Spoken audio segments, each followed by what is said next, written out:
Welcome once again to Hunter's Entertainment on Twitch.tv. My name is Noxweiler Burf. I am your game master and your guide through a dark and challenging world of survival horror. Tonight, as we do every Tuesday evening, we're playing Outbreak Undead. Now, if you're not familiar with Outbreak Undead, allow me to be clear. This game is not for the faint of heart. And I, as your game master, have confirmed consent with my player. Our lines and veils have been very firmly drawn, and we have safety protocols in place to assist both of us. We ask you for your consent as well, and we encourage you to read the content warning very, very closely. This game offers us all opportunities to explore dark themes and to shine a light on the human condition in the safe confines of our imagination. But that takes the bravery and support of every single person at the table, you included. Not every character tonight is being played with the same objectives and motivations. And while there have been things that have been put in place by characters that are not present, I believe our primary focus tonight will find that there are echoes of actions that have been taken, agencies that have been created from outside forces, pushing upon them, threatening to remove them. In this game, there are no magical swords to be discovered, no valiant knights or castle walls to hide behind. The dangers here are very familiar.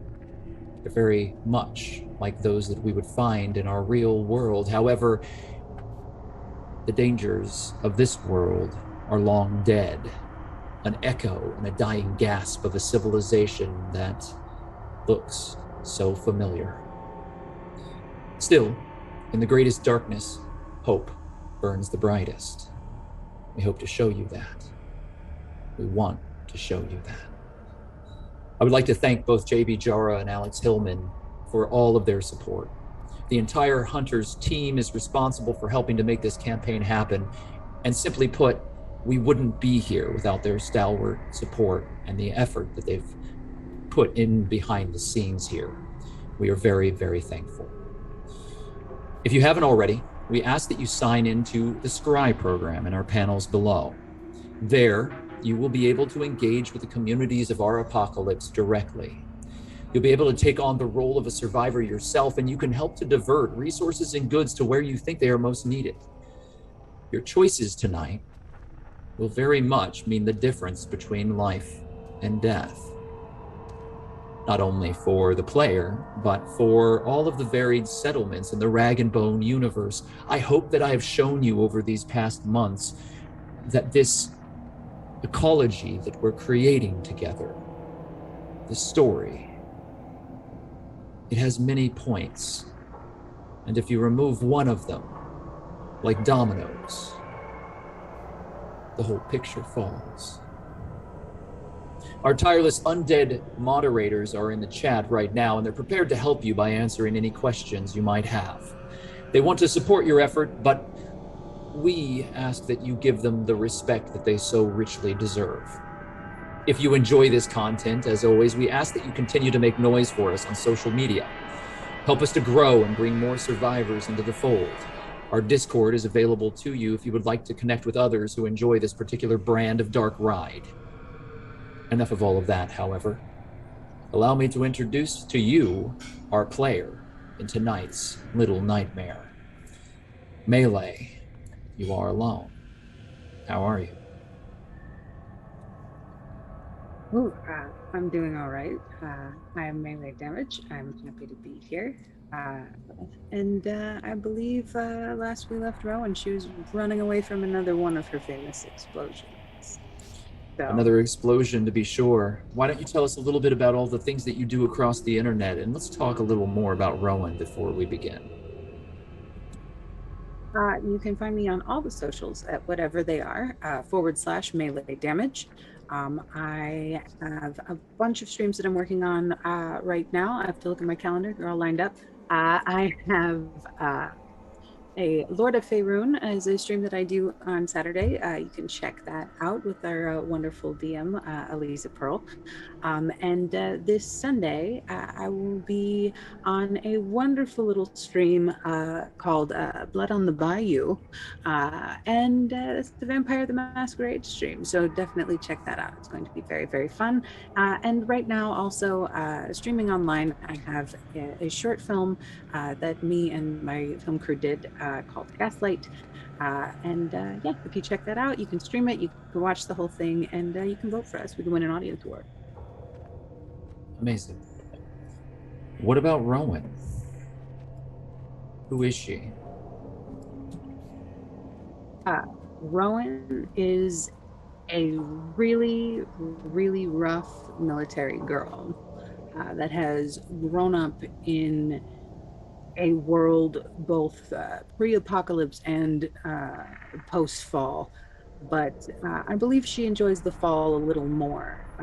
She feels that everybody's seen in a little bit of a little more of an equal light. Because the world that she remembers it was very oppressive to her as a tough, outspoken woman.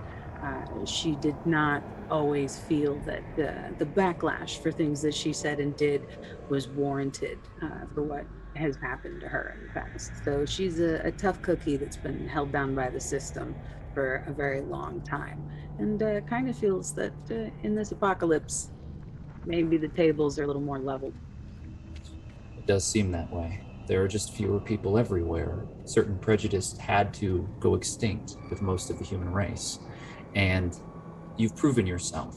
Rowan's very capable, and as you said, very tough. No one surviving at this point in the apocalypse really isn't tough in some way. Either they're devious, like some other characters that we've dealt with in the past, or they're gun ho, willing to do the things that no one else is willing to do to survive. And Rowan's made some very difficult choices, is now part of the Citadel, which is one of our main survivor communities, a militaristic operation that's the sort of evolution of a military group that had survived pre-fall. And you've become a leader of that group. You're now closer to 50 than you are 30, but still, you've managed to survive. And that's a rare thing for an Echo. We should probably move forward. Tonight, as always, we ask that you pay attention to everything that we're doing across social media. There are some things that Hunters Entertainment is going to be announcing that you may wish to be a part of. We will be interacting with Gen Con in a number of different ways, some very special ways. So we want you to pay attention to that. Additionally, if you would like to support Hunters Entertainment, we are currently up for a number of Any Awards, which are important industry standards within the world of game publishing. And we would love your vote and your support. If you'd like to be able to do that, to help us to be able to move forward with this very, very tight race with some amazing publishers, we ask that you pay attention to some of the documentation we're going to show you later on. Follow that link and be sure to vote.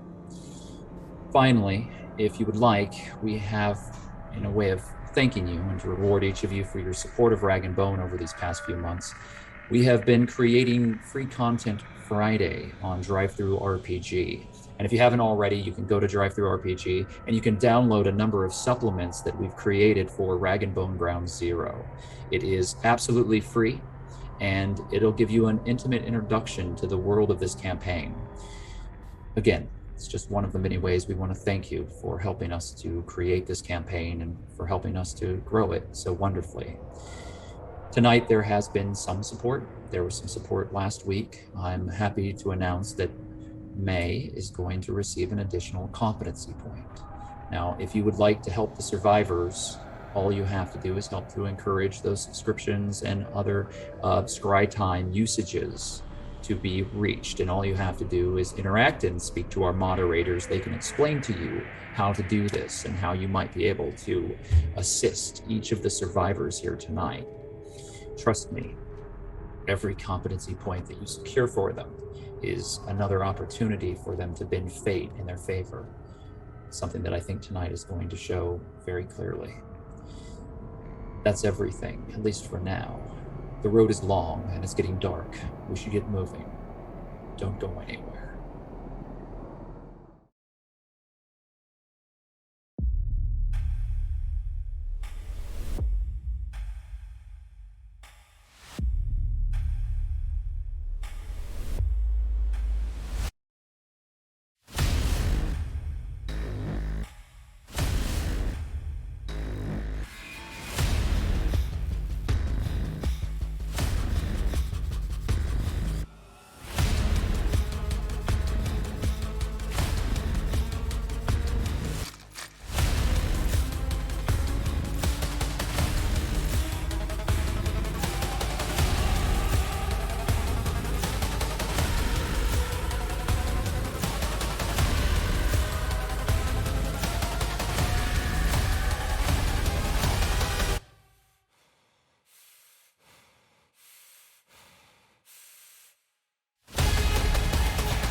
The world ended on Monday, May 29th, 1995.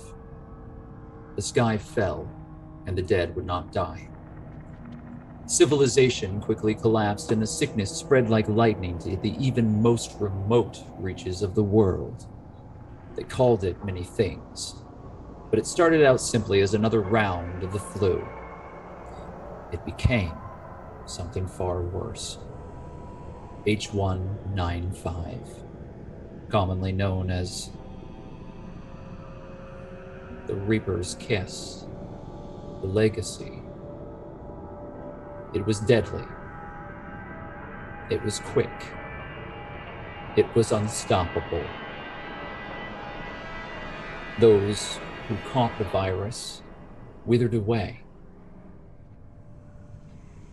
But as they were racked with horrible coughs, as their lungs were choked and closed off by the mucus that was formed inside of their bodies, something else took hold, and a madness spread through them. They lost any sense of who they were. They became animals, viciously attacking loved ones,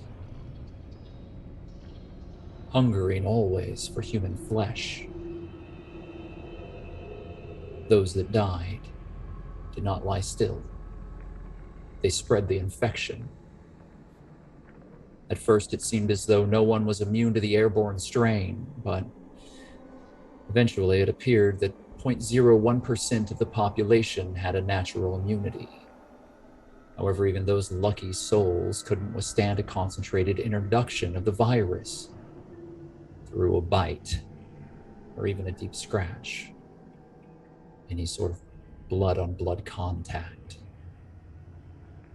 The end of days were like wildfire, and throughout the world, people sought security and sanctuary where there was none to be had.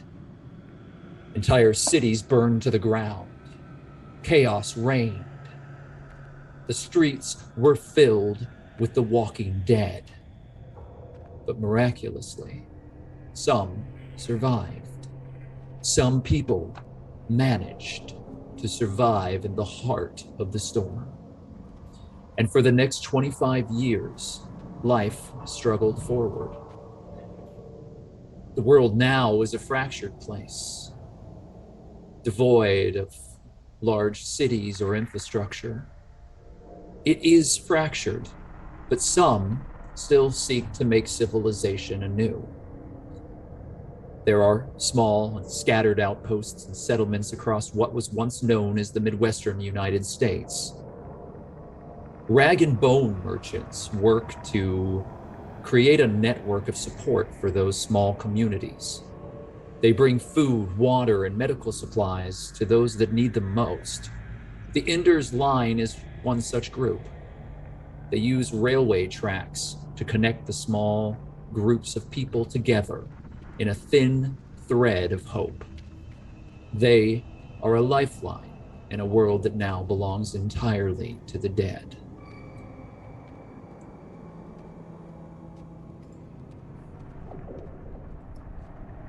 Rowan.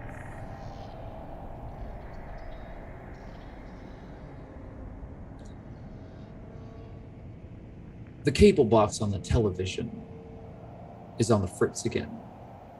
It's sputtering. Static scrolls across it, and you were in the middle of watching a rerun of Perfect Strangers. Balky was bemoaning the situation that he and his cousin Larry had found themselves in. His voice is scratching across the TV screen. It's distorted and hard to understand, somewhat terror-inducing. Cousin Larry, as it breaks and sputters. You're sitting in the very small living room that you have come to know. You're stationed on Camp Lejeune in North Carolina. You're an E2 private on medical leave. Boot camp. It's about 3/4 of a year behind you, and you've done well. Passed all of your exams with flying colors. You deserve more recognition than what you got. No big surprise. Marines aren't ready for you. There's been a lot of talk. The year is 1993. You're 19 years old. You enlisted as soon as you could. If you could have, you would have enlisted sooner. Anything to get out of the house. Anything to set yourself free and start a life of your own. Military life. It was secure. You've always been strong. You know that you would do well. And frankly, it's the quickest way out of your home life. And now that's all behind you. You have your own place. This little bungalow has become your home. And you don't live here alone. During boot camp, you fell in love. Another soldier that you got to know very personally. His name is Nathan Wayne Guilford. Strong, handsome, a little slow, but still, he makes you smile. He's always let you be you, do the things that you wanted to. He encouraged you when the other men were putting you down, building barriers. You see, women aren't yet allowed into active combat. They're not allowed to serve in the same way that men are. It's barbaric. It's stupid. And unless your paperwork changes, you're going to find yourself riding a desk, support staff, while the men get to go out and take the missions that you deserve. It's been a while. You and Nathan, the two of you, live together. Everything has been cleared and it's above board, but you're pregnant. Again. For the second time. The first time was a complete accident. You didn't expect this. You and Nathan had been safe, and it was early on. You'd only been together for a few weeks. But, you know, These things have a way of happening. And all the way up to the second trimester, it felt like it was real. You were going to be a mother. The doctors were very positive. All of your tests had come back, and you were healthy. There's no reason for it. There's nothing that creates this. Your health, even the stress, you were elated. You weren't worried or scared, and even though boot camp had been harsh, you had made it through. You were going to take your military leave, have your child, and then jump right back where you started. Who cares if it was going to cost you a fortune in daycare? There were people, you had friends. Some of the other wives were willing to help out. It certainly didn't stop you. It wasn't going to be a barrier. You and Nathan had made something together, and damn it, you never really had a family. This was your chance, your opportunity. You were finally getting everything that you'd ever wanted.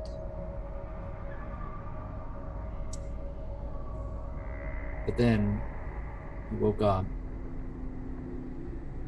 and that dream died.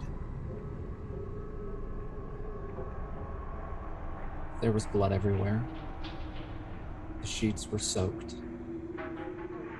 And you felt the pain working its way through your abdomen, racking your body, pulling you down, holding you there. And you knew pain. You've known pain your entire life. But this hurt more than anything else in the world because it wasn't the pain of your body. It was the pain of losing the body that you were making within yourself. That life cut short. And for all of Nathan's flaws, for everything wrong with him, for everything that annoyed you to the point of wanting to hit him across the face, he stepped up and he cared for you and he loved you. The hospital stay was short. You came back into regular life. And you and Nathan decided you weren't done. That it was just a fluke. And that now, there was no reason to not make that family. To be that badass little Marine unit, traveling the world, serving your time, making the world a better place. And fuck it all, you weren't going to let the men determine when and where you could fight for your country. There's legislation. Things are moving. The president has spoken on it. Nothing is holding you back. Just a few more months. Everything's been smooth, but this time, this pregnancy hasn't been so easy. It's been terrifying. You're scared. Your doctors say everything is fine. But in the back of your mind, you can't escape the shadow of what happened. You've been eating well. You've been careful about exerting yourself, pushing yourself too hard. You've stopped working out. And you're just waiting. And as you sit there and Balky and Larry can't get their shit together, your stupid cable TV is on the fritz for the 4th time this week, you want to grab the remote and throw it through the freaking screen.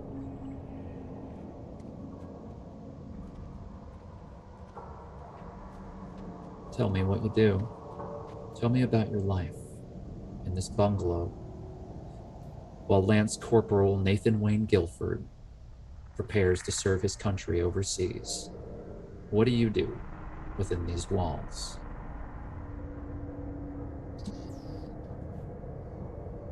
I walk up to the TV with the remote in hand and just kind of slam it down on the top of it and smack it a couple of times.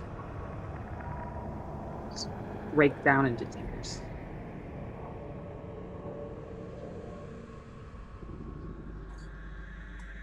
You cry. You don't know how long you're there. There's a knock at your door. Rowan? Rowan, are you here? It's Rebecca from next door. Yeah, come in. A short, somewhat plump woman steps through the doorway. She's got a rosy face and short, dark hair. She's wearing a blouse that's covered in strawberries. She has big glasses that distort the size of her eyes. She's a sweetheart. And she's always been looking after you. As she walks through the door, you smell what she's carrying, another one of her casseroles, and it causes your stomach to turn. But you're thankful that someone's here at least. She comes through and sees you on the floor, sets down the casserole, and runs towards you. Oh, honey. Are you okay? I am, now that she set that casserole down. No offense. No offense. It's just, the smell sensitivity thing. It's not your fault. It looks absolutely delicious. The strawberries on your shirt look better. I'll tell you that much. Don't worry about it, honey. Let me help you to the couch real quick. And she leans down.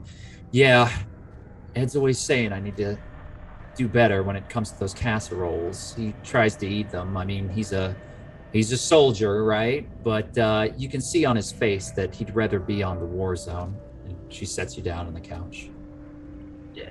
No, they're good. They're good. A little salt and pepper wouldn't hurt them, but they're very good. I guess I just wanted to have an excuse to come check in on you. I haven't heard from you today. Usually you come by to play a little rummy. Nothing though. Are you? How's the baby? I don't know. I'm just going through it. I almost threw the TV out the window a minute ago. I think I'm just really scared. Last time they said everything was fine. It was going to be okay, and then Honey, it was. When I was pregnant with Stephen, it felt like the world was going to end every other day, and my hormones were through the roof. I broke at least 2 televisions, so you're doing great. That one still is standing, so heck, I wouldn't worry much about it. Oh. Is Nathan still in training? Not for long. I believe he's headed out today. Are you gonna be okay here? Because all of us are gonna, support you. I didn't know that he was being shipped out so quickly. I mean, we knew things overseas is getting bad, but I mean, heck, I just watch the news and it scares me, so I don't pay much attention anymore. Yeah, sorry, my head's spinning so much. I don't know how to feel anymore. I want this, but also I kind of feel a little slighted that it's not me going out, and probably never will be. Maybe. Well, she puts her hand on your knee. What do you want? Everything. I want my strawberries and to eat them too, as they say. Oh, I understand that.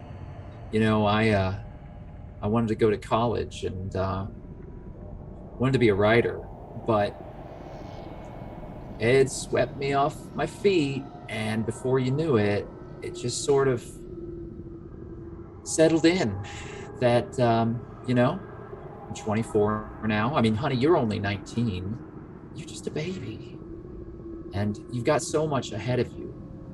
Nobody says you can't do everything. You got to take baby steps, right? And you've got baby steps coming. But that doesn't take everything away from you. I still write from time to time. No, I just, writing is good for you. And I'm happy you get to do it. Not so much for me. Uh, I think that's where they're going to end up sticking me. Well, I have this baby. I want them to think their mom's cool, not a secretary. Like, I don't know. I feel I've earned a little further than that. And I want a family and I want them to be proud of me. Listen, it's not the 1950s. It's 1993. Things are different, you know? You got through boot camp. You're a private in the Marines. You're still on. That's 2 military pensions. I mean, you and Nathan are going to do pretty well for yourselves, especially if Nathan keeps popping through the ranks the way he is. I wish Ed was that smart, or at least that quick to do whatever they ask. I guess the Marines don't want you to be smart, do they? They just want you to do whatever the heck they tell you to do. Yeah, that is being smart. Yeah, I guess it is. Look, why don't you just take a day to yourself? I mean, I know tomorrow's Halloween, okay? And those kids, we'll just leave a bowl of candy out in the front. I'm gonna post up on both the bungalows and make sure that gets passed out so that no one knocks on your door. And it's just you here by yourself, and you have just a proper spa day, okay? You can just take care of yourself and baby yourself and, feel special while, Nathan goes, because I don't want to make anything weird, but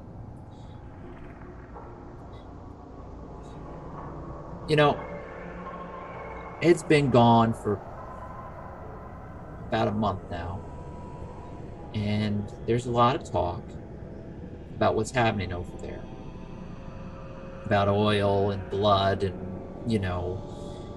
this Saddam Hussein character. But I know at the end of the day, our men are the best of the best, and that no matter what happens, your job is right here, right now, to get that baby healthy, to bring that little sucker into the world, and then to do whatever you got to do to be happy.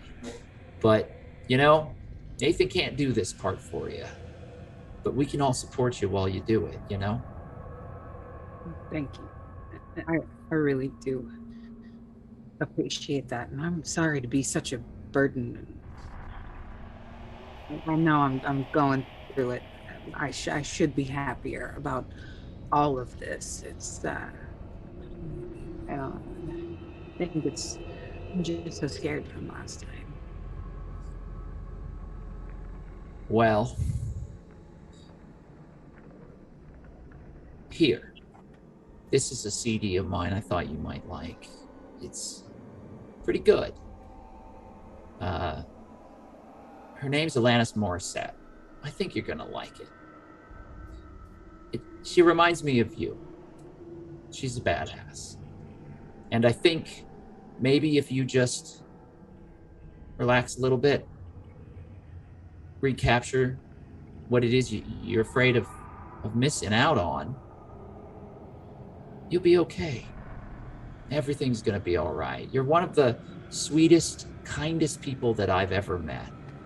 And you're tough. Like, really tough.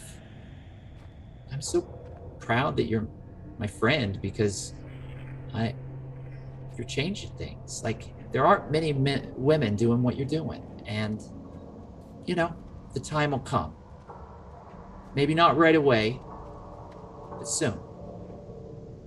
Your time will come. And she puts her hand on your face as tears kind of stream down them. And the smell of that casserole sort of wafts through the air. It's North Carolina. And it's still pretty warm for autumn, but there's a smell to the air. And there's a bowl full of Halloween candy sitting by the door. It's getting late. Nathan is 2 hours past the time when he said he would be back. You know he's about to leave.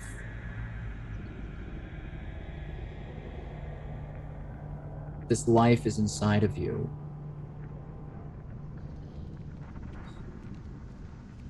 And you think Rebecca might just be right. But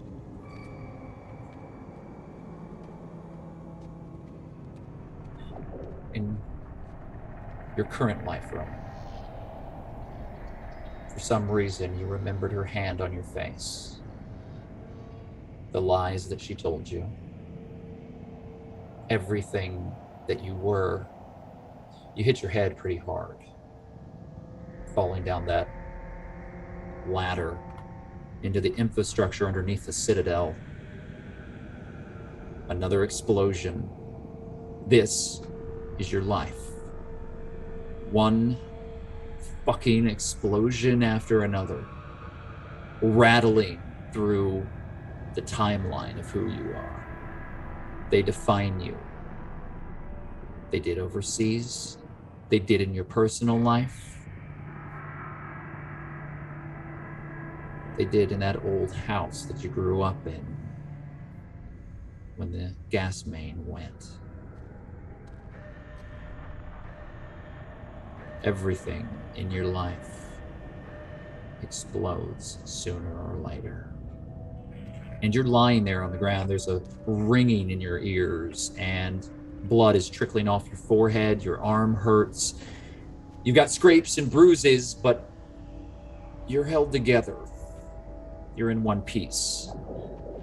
Nothing compared to the burning sensation of having half your skin ignited in an instant as gasoline and explosive energy threw you backwards when that bitch Juniper threw a fucking grenade right at your feet. You're still here. She's not.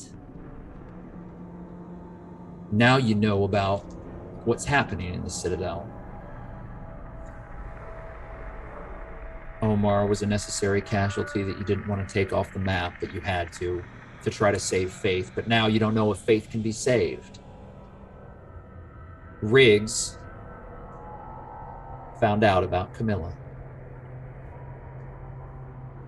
That's no good. He's gonna know. In fact, you think he's already starting to divide the Citadel. It's gonna cause a civil war. It's gonna split things right down the middle, and your fragile home, surrounded by concrete, steel, armed to the teeth, is about to turn in on itself. But on top of all of that, you've got a nightmare hunting you. You've got a nightmare bearing down upon you. Not a Romero. This is one of the other ones. The outsiders. The others. The abominations. You're not certain. You thought that maybe this was being controlled by the shepherds. You've seen them pull some really weird shit. Now you don't know. Doesn't really matter. That thing was targeted in on you. It could smell you. It could sense you. It was a predator coming after you. Your unit did their job. You've got people still loyal to you here. Soldiers. They're fighting for you. You can hear the gunfire above, shouting, screaming. The radios are crackling. You landed on yours. It is broken. There's a flashlight near you. There's gear. There are MREs in a crate. Everything's covered in a fine layer of dust. Nobody uses the access tunnels. In fact, most of the Citadel is unaware of the existence of these spaces. This is top secret shit. Need to know basis. Upper management only. You, Riggs, and the other 2 lieutenants have always kept this close to the vest, along with your other secrets. Captain Hurst is dead. the only commanding officer that was ranking above any of you. Rather than promote one of you and make another target, you decided to play it safe. To make it a democracy the way your fucking country intended. Lieutenants are in charge. Command is spoken of but never seen. The citadel marches to that beat, and that beat is through the unification of the four of you. You call yourselves the cardinal points, like a compass, always guiding the way. But Project Cardinal Point has taken a real big dip into clusterfuck territory. Riggs, it seems, has either gone entirely rogue or is trying to shift the entire citadel against you. Faith was promoted far too quickly, and you're not even sure who you can count on any longer. But the first thing you're going to have to do, Rowan, is pull your bleeding ass up off the ground. Get a fucking move on. What do you do? I do just that. I am going to try and stand up, grab what I can without making myself too heavy. As far as you said, there were some meals down there. What else did I see down there? There are some boxes of ammunition. There are some other items and weaponry here. I'm going to ask you, do you have any survival points remaining? Oh, yeah. Mm-hmm. How many survival points do you have? 210. 210. Let's do some negotiating. What is it that Rowan could most use in this situation? What would you like to be down here? I would like to have some rope, some extra ammunition. I assume she has her guns on her. You have your pistols. You don't have a long gun. If you need a long gun, you're going to have to buy that. You came down this hatch real quickly, and you were above an armory. Now down here, this is sort of the secret stash that the lieutenants have kept close by in case you had to bug out. And these tunnels, we'll talk a little bit more about them, but they're dark. They're very, very confusing, and they're difficult to navigate. This is a series of tunnels that were built in the Cold War. They lead to a series of bunkers that were used by the military. This, in the middle of Pennsylvania, what was once known as Pennsylvania, was created as a safe house that would be far away from any sort of nuclear fallout, where high-ranking government officials could be housed for long periods of time. It is the Citadel's secret resource, their ace in the hole, as Riggs calls it. So you have access to a great many things here. It kind of depends on how you want to spend your resources. Rope is easy. I'll give that to you for 20. Ammunition is easy. I'll give that to you for 50, but that's 70 of your points gone. Okay. How much would the long gun be? Another 50. So it's 120 total.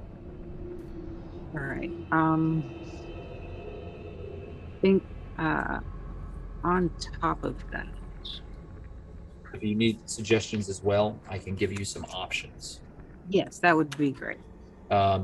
There are the opportunities for you to get either a number of flashbang grenades or smoke grenades.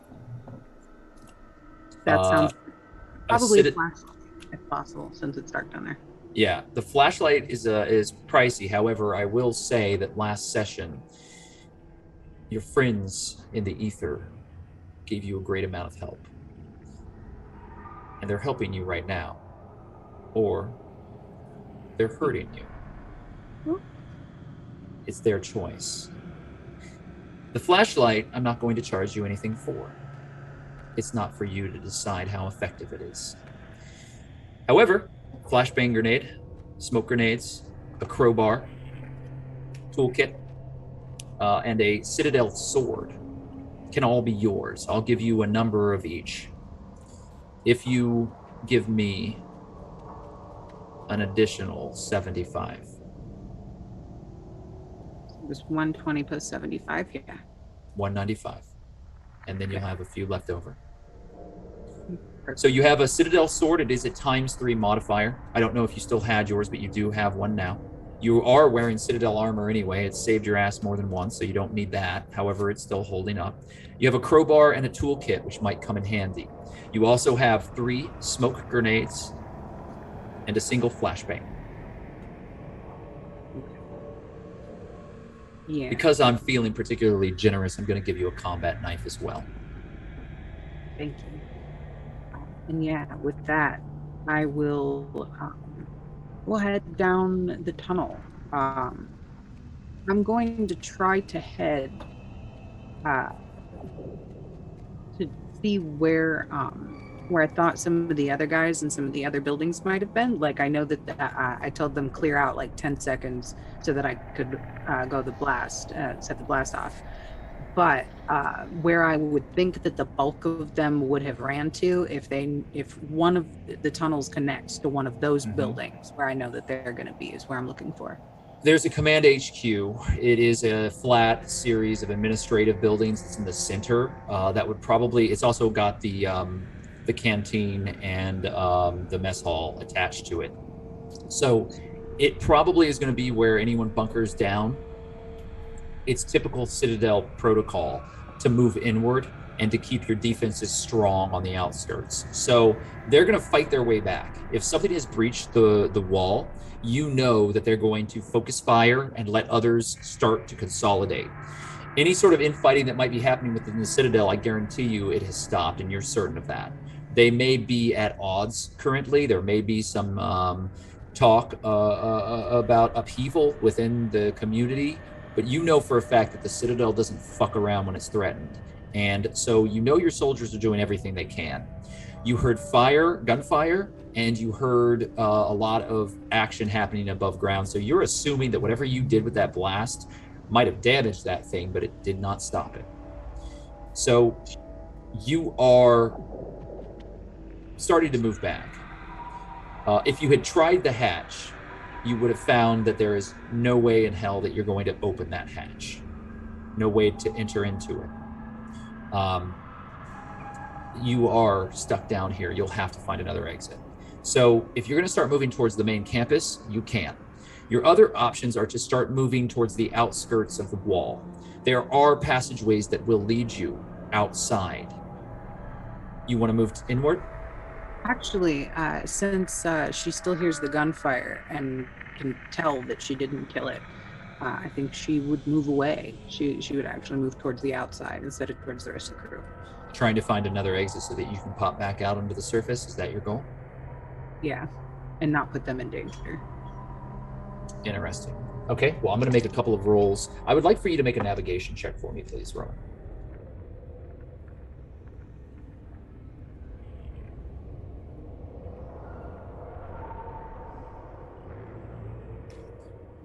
All right. So, Rowan, that's 3 degrees of failure. You have additional competency currently. I will tell you that you are in a location hazard. And as you have used some of your acumen to purchase a new skill, or you've purchased acumen, you are able to, with your gestalt spent, you're able to now access those additional competency points. So you have, I believe, 2 additional competency. How many do you want to spend to change this, or do you want to let it ride? Do you want to be a little bit lost for a while as you're moving through these tunnels? Yes, because that is lost is not directly life-threatening, so I'll accept that. There is a rumble as you start passing through these long corridors. It's dark. It's dank. You have a flashlight that flickers on and off. It is a large affair. A big bulb that has been jury-rigged into a handle. It's almost like a small mini cassette recorder with the size of the battery on it. It weighs about 5 pounds in total. This is not your convenient micro flashlight with LED light that you might find in modern day. This is a apocalypse special, crafted with homemade batteries and a lot of love and care from the engineers here at the Citadel. It is functional. It creates a lot of light. It can have a long lifespan as long as the battery remains good. But if that battery goes bad or gets battered around, it can go south, which means that you can be in the dark. This thing flickers in the dark tunnels. You hear rats and you smell the dank emptiness of this place. The citadel has some running water, but it's all run off of a well system and a septic tank that is dealt with by some of the less appreciated privates. If you piss off yourself or rigs, you often get latrine duty, which is quite often just a situation of bucketing shit into a cart and carrying it out to be dumped into the fucking wild. It isn't glorious, but the citadel can be self-sufficient. If you were under siege, you have contingencies in place for that. That said, these tunnels, they do reek. There's a slick wetness that sort of builds up here. Moss is growing on the interior of the walls. Fungus. There's a wet, dark puddle that you're walking through. Your combat boots trudge over it as the light shines across the passageways, and you see all of the military numbered markings, and you know some of them. But it's a 6-digit code. It's complex. No one really has figured it all out. You and Riggs argued for days about letting Kusanagi or someone with some more, I don't know, interest come down here and document them correctly, but you'd have to really trust someone to break that secret open. The seal on this place has never really been put at risk. It's too valuable. And if other survivors knew about it, well, it could be dangerous. They could try to use it against you. It can be an entrance as well as an exit. You're moving through these tunnels, and I need you to make a dodge check, as there is a rumble from somewhere above you. Another explosion.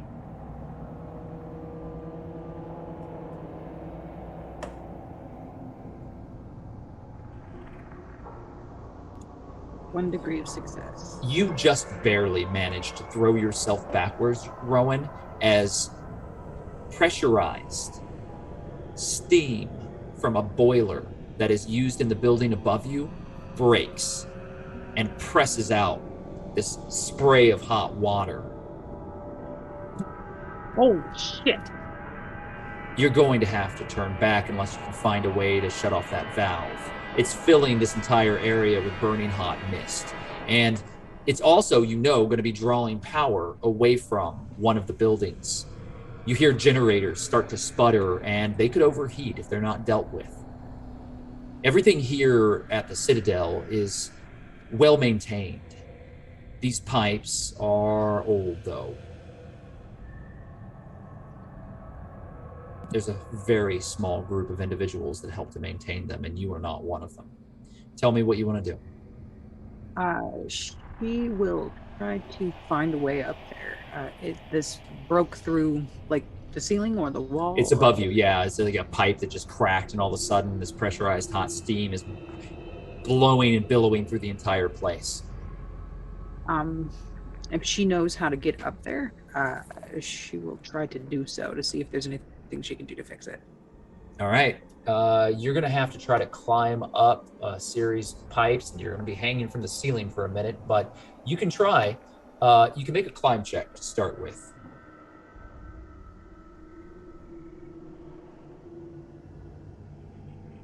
That's 1 degree of success, which is just enough. With that degree of success, you're going to pull yourself over, and you're hanging from one side. Your boots are firmly kind of pressed up against the wall as you're able to reach the pipe, but you've got a couple of tools with you. Tell me, what's your plan here to fix a broken pipe?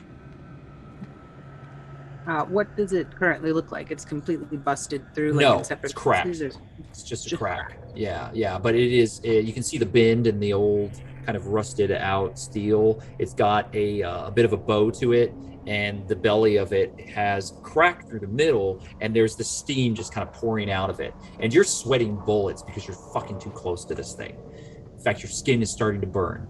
You're going to have to make a choice fast. She is going to try to take some of the like rags and stuff that she's got like just tied, like strapped up. She carries like a hanky and stuff usually, just whatever she's got to wrap around this thing, even if it's taking off her socks, and she's gonna try and use that to wrap around to seal this as much as possible and see if that does anything. Okay, you're going to try to just block it off for now, and you're Mm. using cloth to do so. So, what I would like for you to do is to make for me uh, a single roll.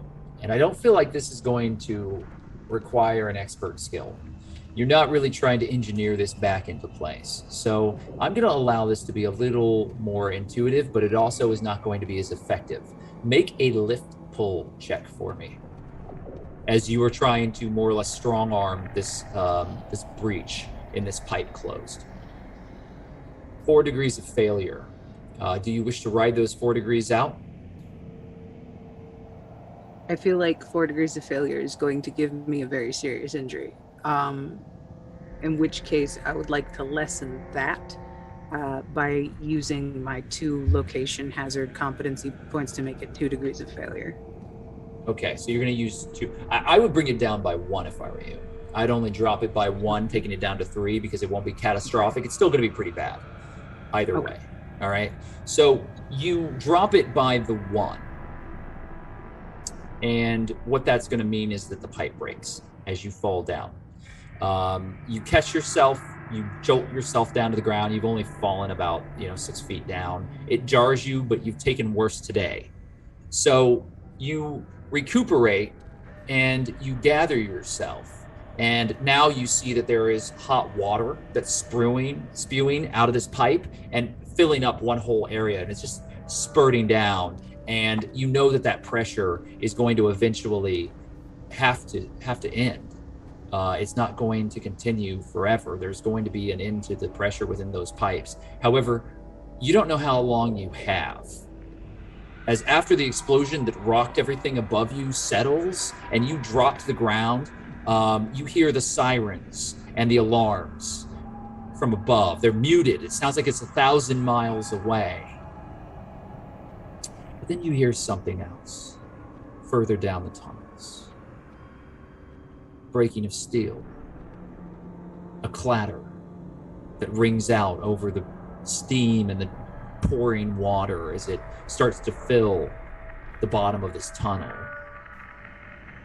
Your hands and your legs burn as boiling hot water soaks into them. And you see a figure on the far end of the tunnel. It's climbing on the ceiling. Long, spindly limbs.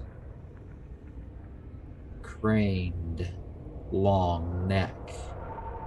With a jaw that has been distended and almost melted into its chest. Its sternum is split open. And from an gaping, vaginal mouth, sharp, jagged teeth glint in the light of your flashlight as it lies on the ground, casting shadows through this tunnel.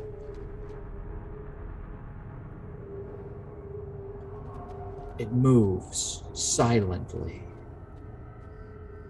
and you see just the barest glint of its skin, translucent, with a network of black and purple veins that work their way through almost gelatinous like muscle forms.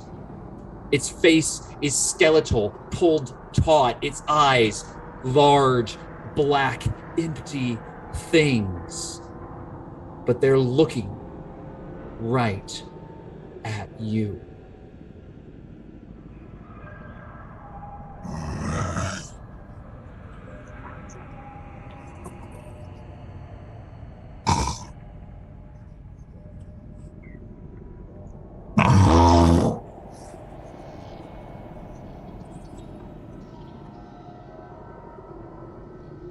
What is your intention, Rowan? How far away is it? 40 feet. How wide is the tunnel? It's about 10.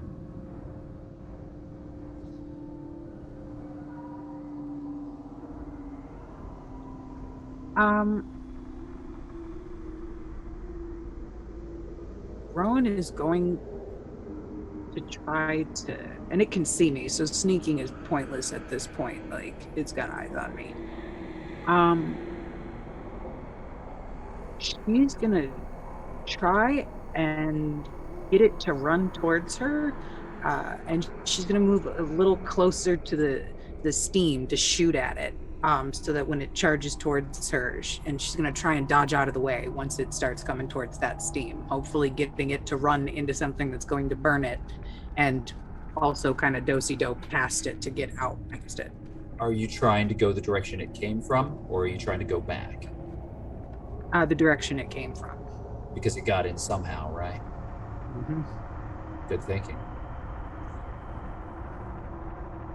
Hanging from the ceiling, it pulls itself 2 steps forward.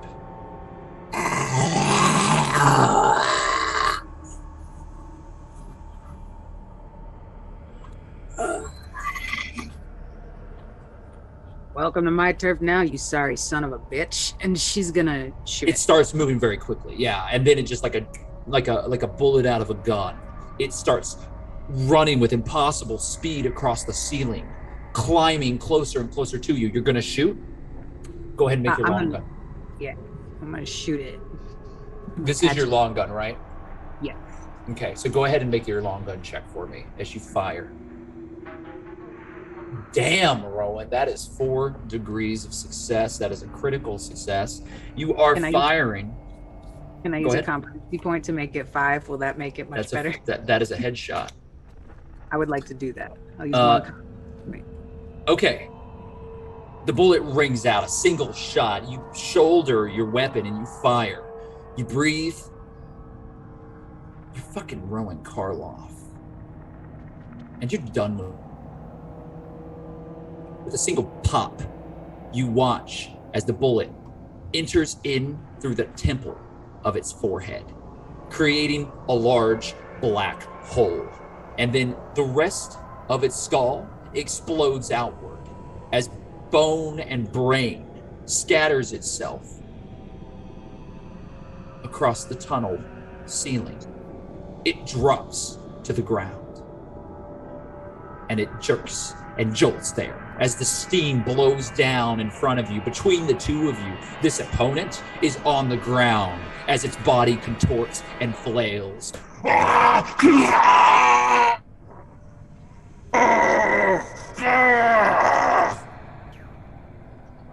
And then it stops. Rowan, it's 1993. You're standing over a boiling pot of macaroni. You lost track of time. It's boiling over, and you're trying to move the pot to the sink in time so that it doesn't spill boiling water everywhere. You're in your house slippers and a robe, and you've not changed your panties for 2 days, and you're sick and tired of this shit as everything begins to fall apart on you again.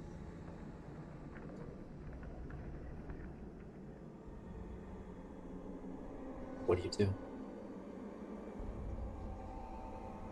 I drop the pot that has just essentially exploded all over my nice, wonderful, cozy clothes in frustration, and just kind of stand there for a minute, rubbing my temples, trying to calm myself down before I just look down at myself and realize that before I do anything else, I should probably clean myself up. You're 6 months pregnant. Your belly is getting bigger every day, and your back aches. Your feet have swollen. You feel fat, ugly. You hate yourself every other day. And then you love it all. You feel elated, and then it crashes again, and you're right back here. Nathan has been gone for about a month. It's November. It's getting close to the holidays, and he calls less and less. The letters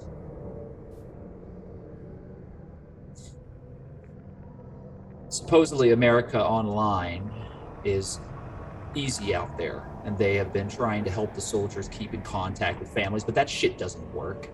They can't keep any sort of electronic communication stable. You're lucky to get anything from him. You're here alone. Rebecca still comes by. Most of the others don't. You've kind of driven them off. The phone rings.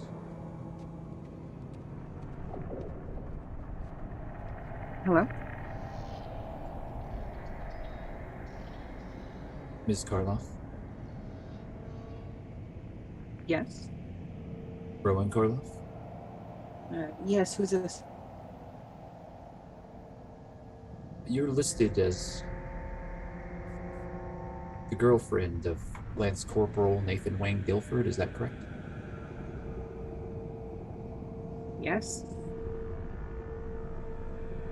Ma'am, I need you to have a seat, please. I have some bad news.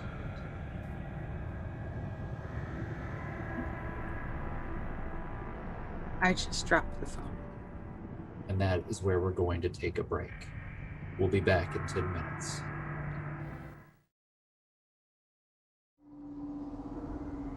Welcome back to Hunters Entertainment on Twitch.tv. My name is Knoxweiler Burf, and I am your game master, and tonight we are undertaking a very special solo adventure with Rowan, leader of the Citadel and stalwart, hardcore member of a group that is trying so desperately to guide a small group of survivors into a new life, one that offers them security at a very small price, to continue on the American ideals of democracy, freedom, in a manner of speaking, as much as can be expected in a zombie-covered wasteland. Beneath the tunnels of the Citadel, Rowan, you've just made your shot. This shot is very good. The crack of the rifle still rings out. The creature has fallen to the ground. Its body was horribly contorting as it screamed outward. This horrid, unnatural, multi-throated howl of pain before it grew quiet, stopped moving. You've watched as its brains and skull were blasted across the top of this tunnel, and now it lies there in a puddle of boiling hot water from a broken pipe overhead. Steam occludes most of your vision into the tunnel beyond it, but wounded and somewhat battered, you are alive. You're a survivor. What are your intentions? Even through the steam, I'm going to try and pull my jacket up, whatever I have around me, to try and cover as much of my skin as possible. And I'm going to run as fast as I can, straight and blind, because I'm covering my face, through the steam, headed in the direction that thing came from, until I kind of can feel that the temperature around me is not so toasty anymore. It has to have come from somewhere. It might be your way out. Rowan, you start running. And I spend 100 risk. First thing I'd like for you to do is to make a dodge check.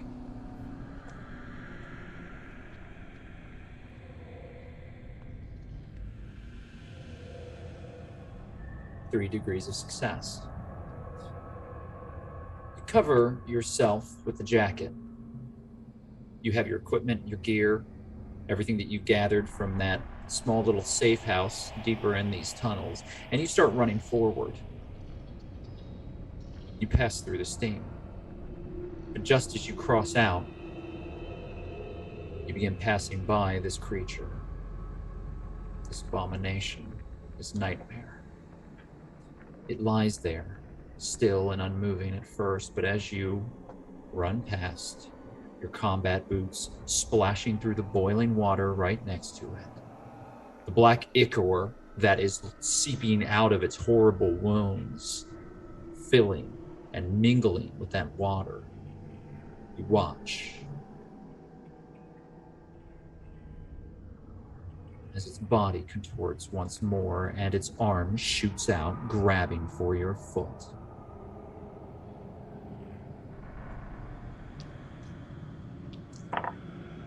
Make a second dodge check for me, please.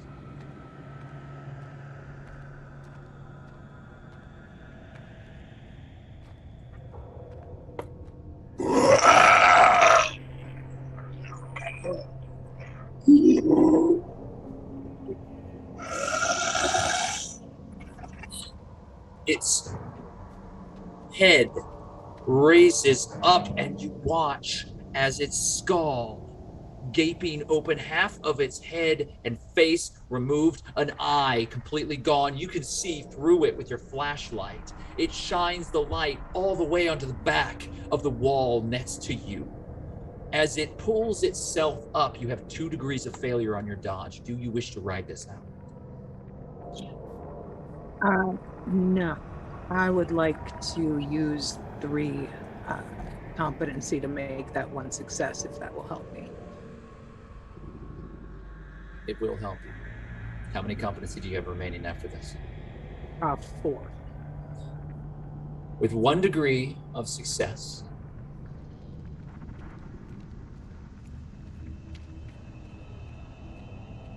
it grabs at you and it beats your successes, snatching onto your ankle. You feel long, spindly fingers twisting around it.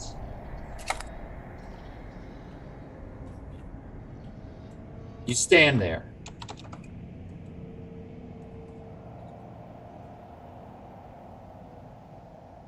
As it pulls you backwards.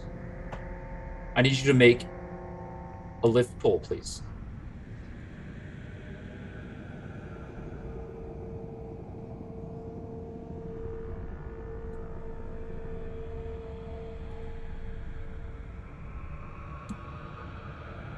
Ah. 1 degree of failure, May. It has you by the ankle. It's holding on to you. This jagged, wrecked figure, this nightmare. You see its ribs, its elongated body, twisted as it pulls itself around. Its long, spindly fingers and arms are wrapped around your boot. And it is pulling you.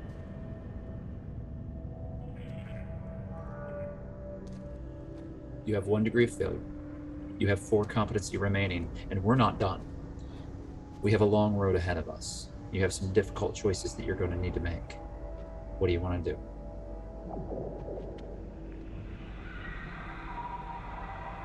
I'm covering my face already anyways. If I let it pull me closer, can I do some kind of like parry where when I get closer to it, I can wrestle one of those flashbangs into its mouth and keep my face covered still so I don't get blinded by it, and maybe it'll partially explode the rest of it?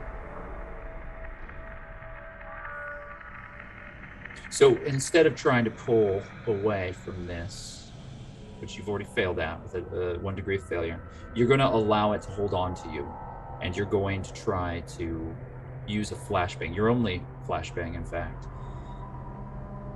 in its mouth. Either that or the hole that I shot through it, whichever one looks like it's going to be an easier target for me. The mouth is an easier target. But as to which one is more effective, I'll leave you to decide. What do you want Now to that do? you've said that, I kind of want to aim for the head again. Yeah, I'm gonna go for the face grenade.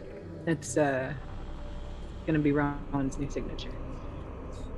You pull the pin with your teeth, and you shove the grenade forward as it pulls you closer to it.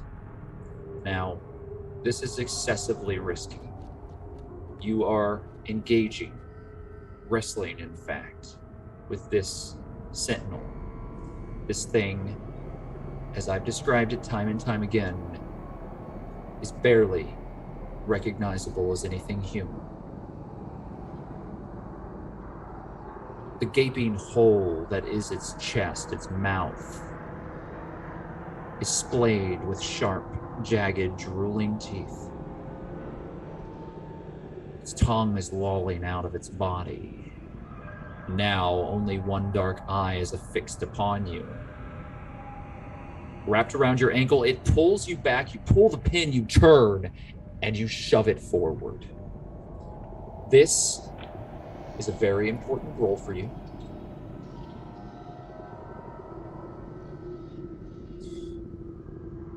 I'm going to have you make a throw check. I'll give you the choice. You can make a throw, or you can make a grapple. If you choose to throw, you have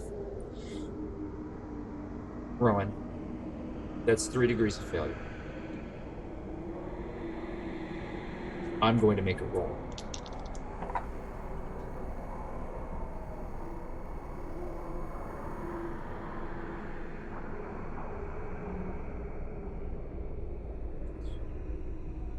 It lunges forward. You still have the flashbang in your hand. You've not released it. But you've missed your mark. Do you want to release it and not place it within the creature's head and just let it go off? Or do you want to hold on to it, hoping you get another opportunity?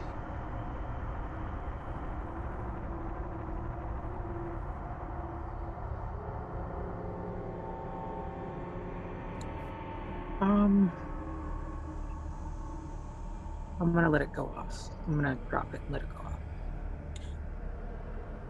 Perhaps that's for the best, because what I've rolled is for this thing to bat the grenade away from you, out of your hand.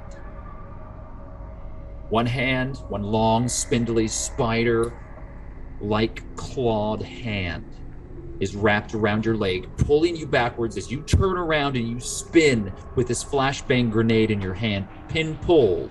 It moves its head with unbelievable speed, and its other claw immediately rakes outward, and you drop it just in time, and where your hand was, its claw now is, and it strikes the grenade, and the grenade batters across the wall and flies to the other end of the tunnel before igniting.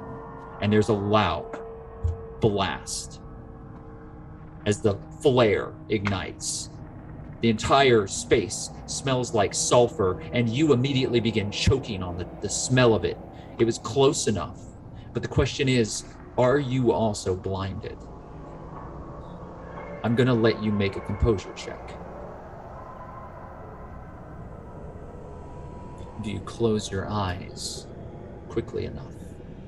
You have 1 degree of success. You shut your eyes just in time. You are not blinded. However, you feel the claw on your hand or your ankle relinquish itself as the creature pulls back.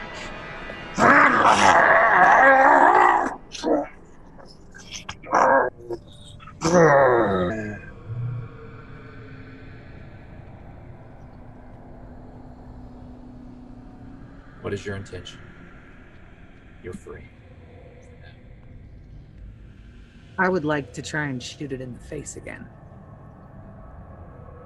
On the ground, boiling hot water soaking through your clothes. You grab onto your long rifle, you turn, and you pull the trigger again. Roll the strike, but since you're on the ground, you're choking on the smell of sulfur. I'm going to add 2 black dice. This is much more difficult. You're doing it very quickly. I will roll it for you. I need 2 blue dice for speed. You got 2 ones. You're going on 2, which is the fastest possible time for you to act. So go ahead and roll your long rifle. 2 degrees of success.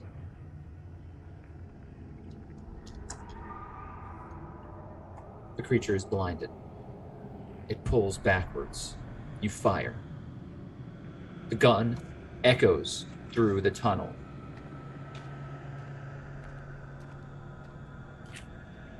It stumbles backwards. Black ichor pours from its wounds on its pale, strange body. It stumbles and then it turns, and its mouth opens, and you see it grow in size as it fills its lungs and roars.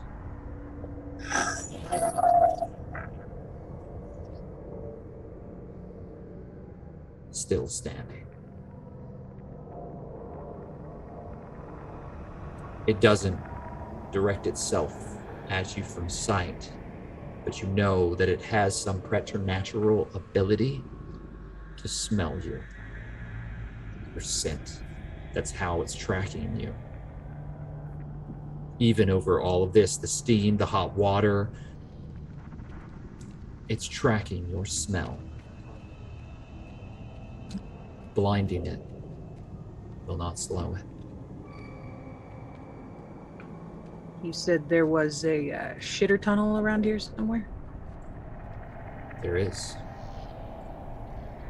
Rowan is going to beeline for the funkiest part of this tunnel she can find, and she is going to just roll in as much of it as she can to try and mask her scent. Make a navigation check as you begin turning down tunnels and trying to find your way to where the latrines offset part of the septic tank beneath the citadel.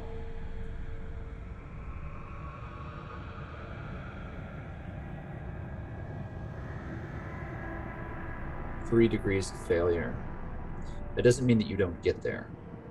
What that means is that you're going to get there a lot later than you would like. You're going to make a few wrong turns, and you're going to give this creature the opportunity to potentially catch up with you.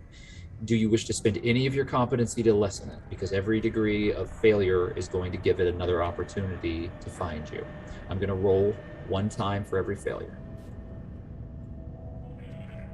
You have slowed it down. You've wounded it grievously, but you've not stopped it. I'll spend 1 competency to make it 2 degrees of failure. Okay, so with that, I'm only going to make 2 rolls. And I'm going to add my blue speed dice here to see exactly when on the initiative round it might appear again. But you have taken this moment. You've been able to pull away. Okay. So it has failed miserably on its first roll. You pound your feet, your heavy boots through the water and this filth of this tunnel system, and you put a good amount of distance between you and the creature. You still have your pack and all of your items. You didn't overload yourself. All of your weapons are still with you. You're carrying a toolbox.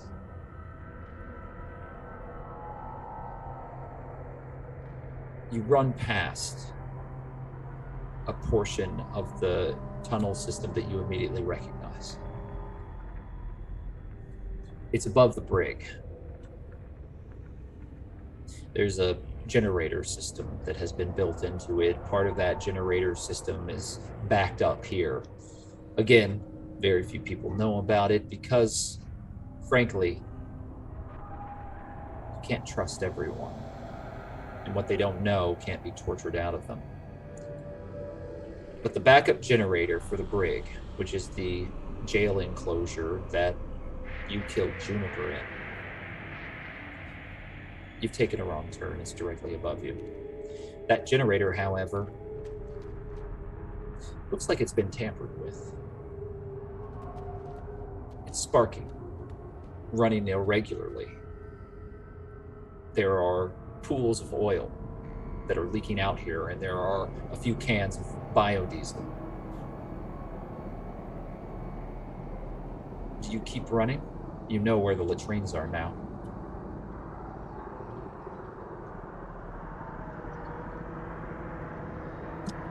Yeah, but she is gonna take a mental note of that for the future.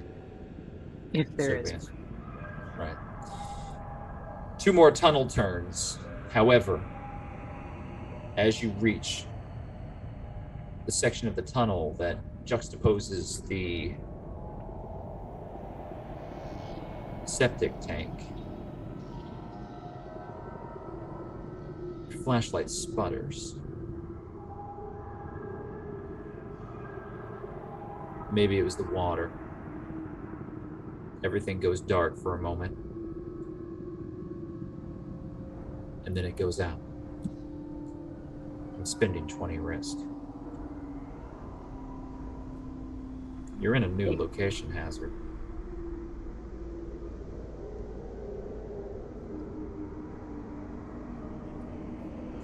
I want you to make a spot listen for me.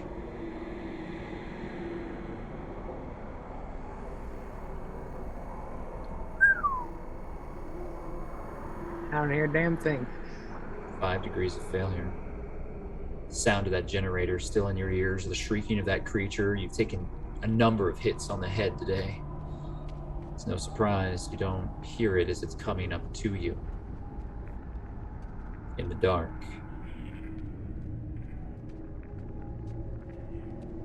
You feel hands on you.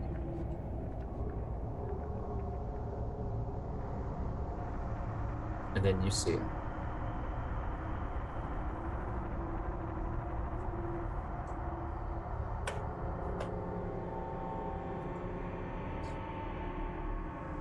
One of the sergeants.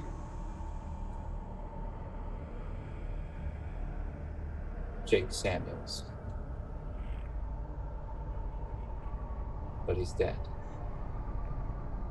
His face is already ashen gray, and his throat has been slit. His mouth is jagged. His jaw has been broken, but that's not what seems to concern you most. It's open. He's trying to bite you.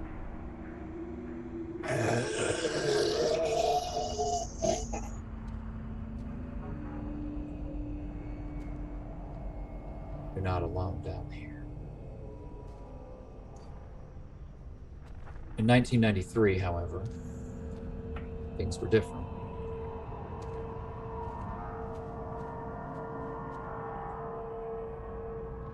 Dressed in black,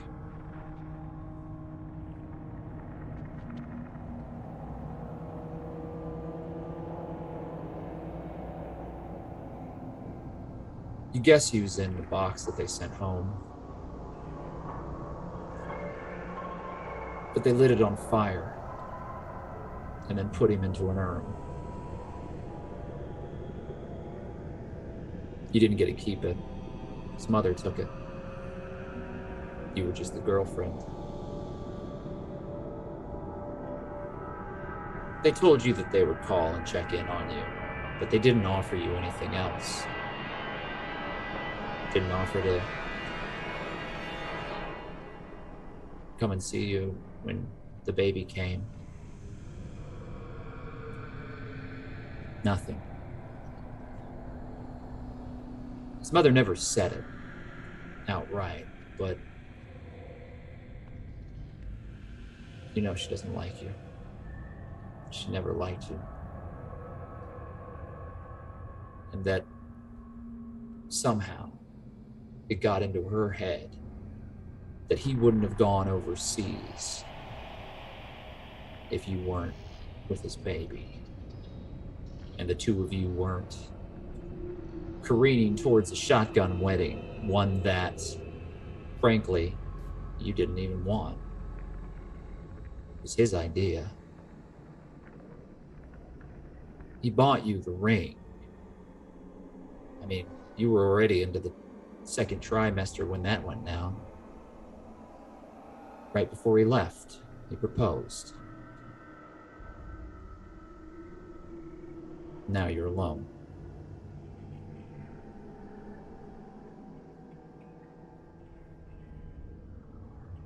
You don't know what day it is any longer. You're not sure it even really matters. The living room's a wreck. Empty takeout boxes. Pizza containers. Mold is growing on half of it, and the other half reeks. You haven't done laundry in over a week, and the television is finally broken. You put one of his boots through it, threw it across the room. You haven't bothered to clean it up. Rebecca hasn't let up, but you haven't allowed her to come in. She keeps leaving those fucking casseroles on your front doorstep. They're just piling up at this point. She switches them out every day, but you're not eating.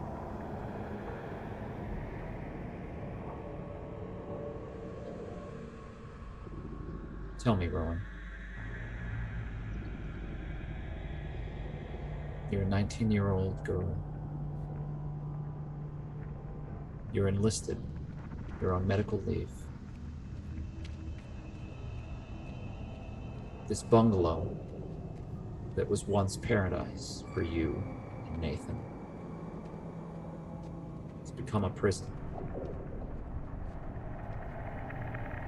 You just see him everywhere. He wasn't perfect. But you didn't think it was going to go down like this. What do you do?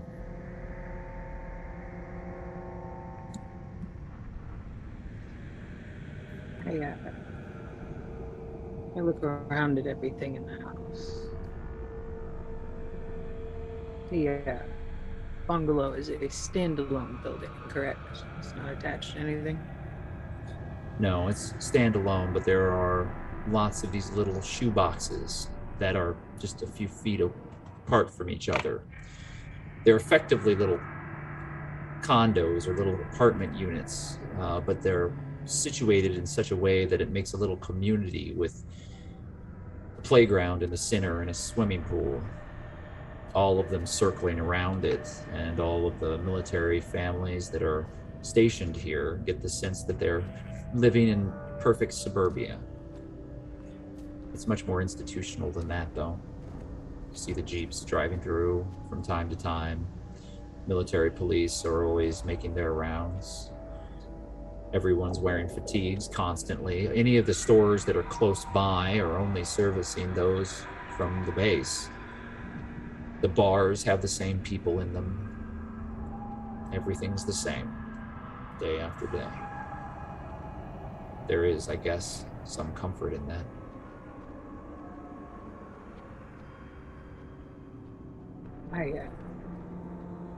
I grab up all of Nate's things from the house, and I throw them in a box. And I throw them into the back of whatever vehicle it is that I have.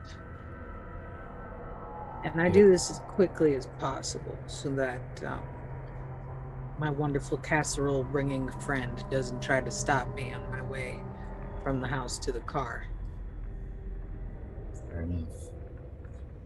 You have Nathan's pickup truck. Make a stealth roll for me. Use your current stats.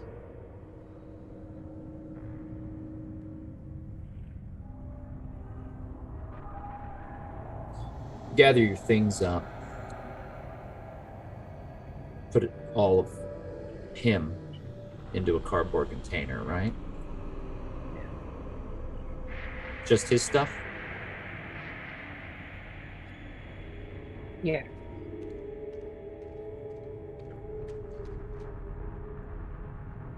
Family albums.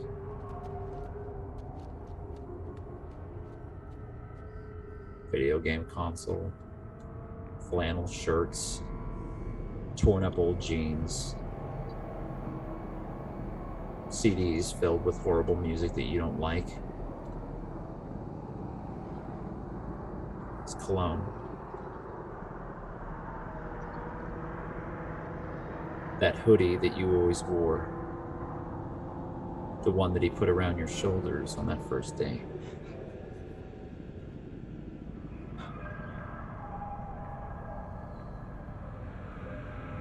His pillow.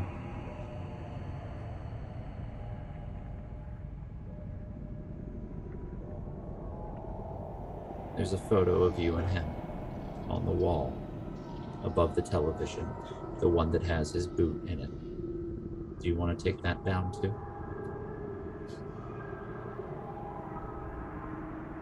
I hide them. I take it off the wall, but I don't put it in the box.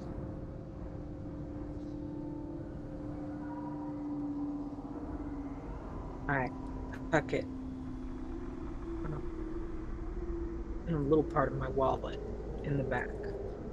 They say it's not a good idea to keep your social security card on you, but Rowan always does anyways. She shoves it right into that little hidden compartment where she keeps that.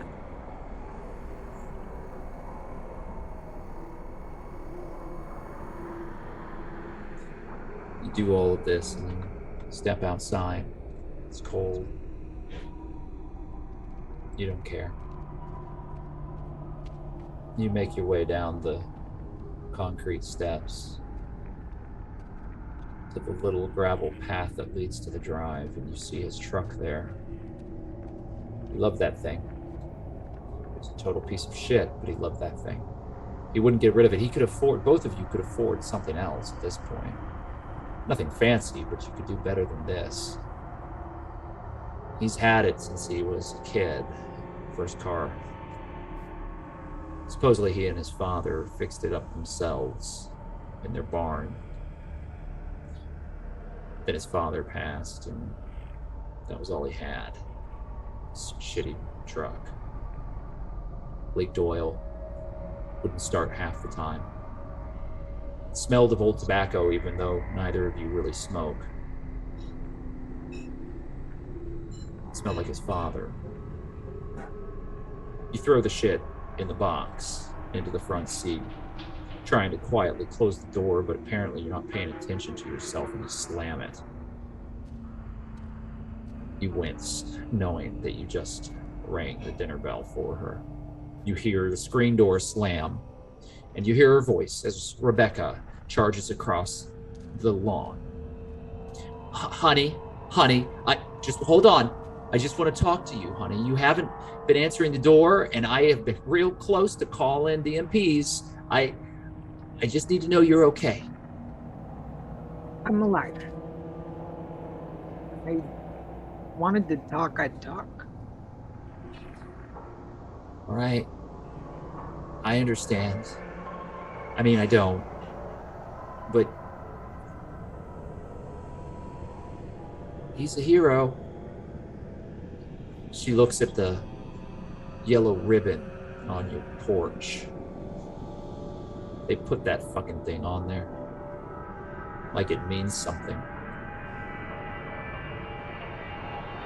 I step out of the car and I walk up to the yellow ribbon and I pull that down too. I throw it in the box, very angrily and forcefully. She just stands there in the yard. You start on the second try, the truck, and its engine rumbles to life. And you back out of the driveway.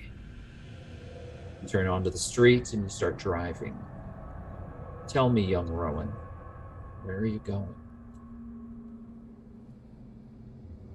There was a spot that we used to go to hang out at. That was kind of our spot, like not in the middle of Stepford, but in the middle of nowhere somewhere where we used to watch sunsets and have picnics. And I go up there.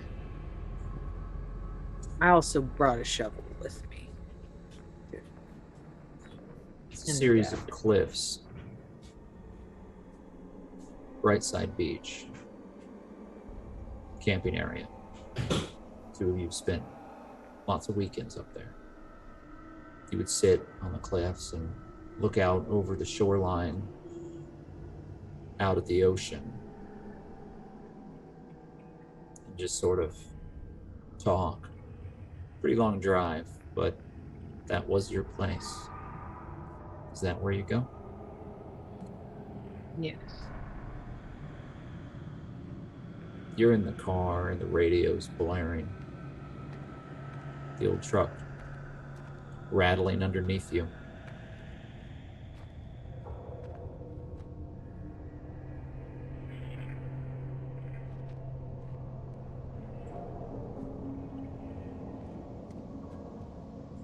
Hours later, you finally make your way there. Kill the engine, and you're in your spot. You hear the waves lapping across the dusty, sandy shores. You hear seagulls in the distance, and it's cold. It's very gray. This is November. It's been raining constantly. It's frigid. You're shivering. What do you do?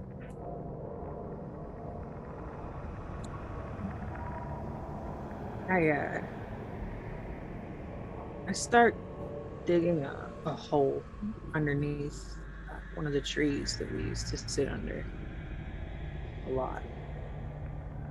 And I don't really pay attention if anyone's walking by or sees me. I really don't care. I just start digging a very deep hole in which to place this box. You feel eyes all over you. You don't care. You don't look. People are watching. They're walking past. They hurry. You can hear their footsteps speed up. You look wild and untamed, feral. You're unwashed. Things are scattered across this beach. You're digging a hole. No one wants to see that. Some of them might recognize the swell of your stomach. But what does it say about the human race when you're clearly in the deepest, darkest recesses of your own personal hell, and not a single motherfucker stops, says a word, shows you an ounce of compassion? You're digging and digging and digging. Then it happens.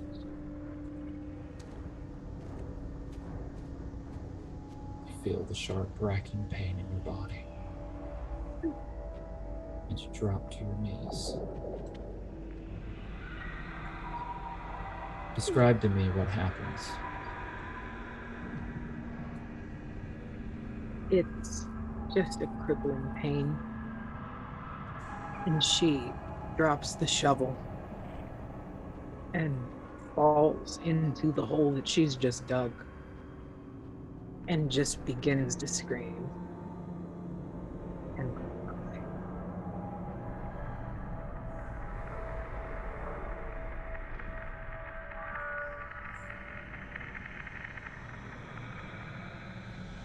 You're lying there, inside of the hole that you dug yourself. And your body has betrayed you for the second time. You feel The warm gush of blood between your legs. Your sweatpants stick to your body. Sand and dirt become wet. You cannot move. Your body is racked, and it all comes from a core of tight, horrible pain that winces within you. Deeper than any core of spirit or form that you could imagine. It is as if your very essence was being turned in a vice, compressed down like a diamond. Your body knows only pain. As you scream, but you don't hear anything. You can't hear your own voice, but you feel the scream as it vibrates up through your chest.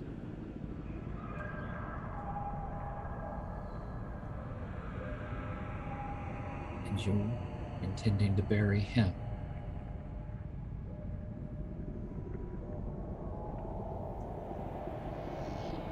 Have made a grave for two.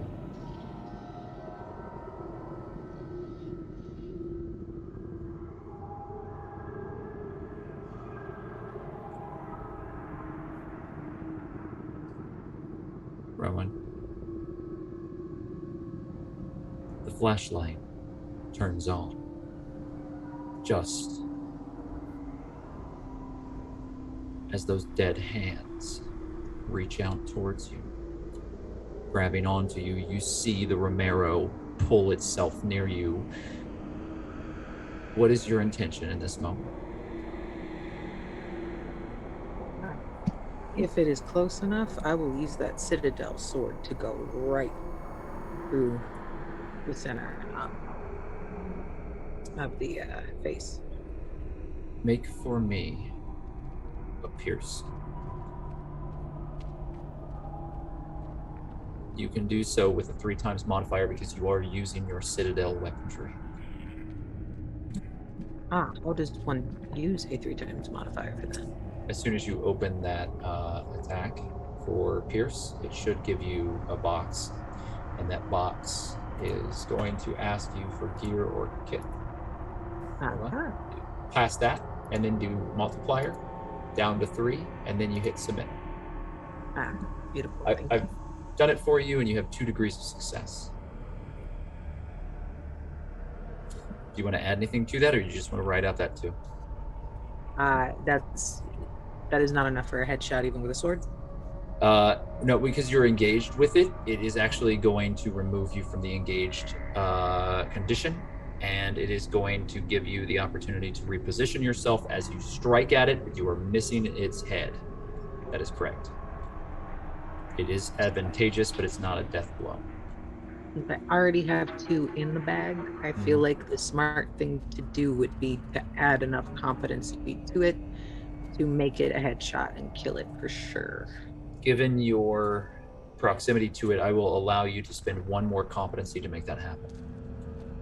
I will do that. How many competency do you have remaining? With this location hazard still going, 4. Okay, so you've spent 1 to make it a 3.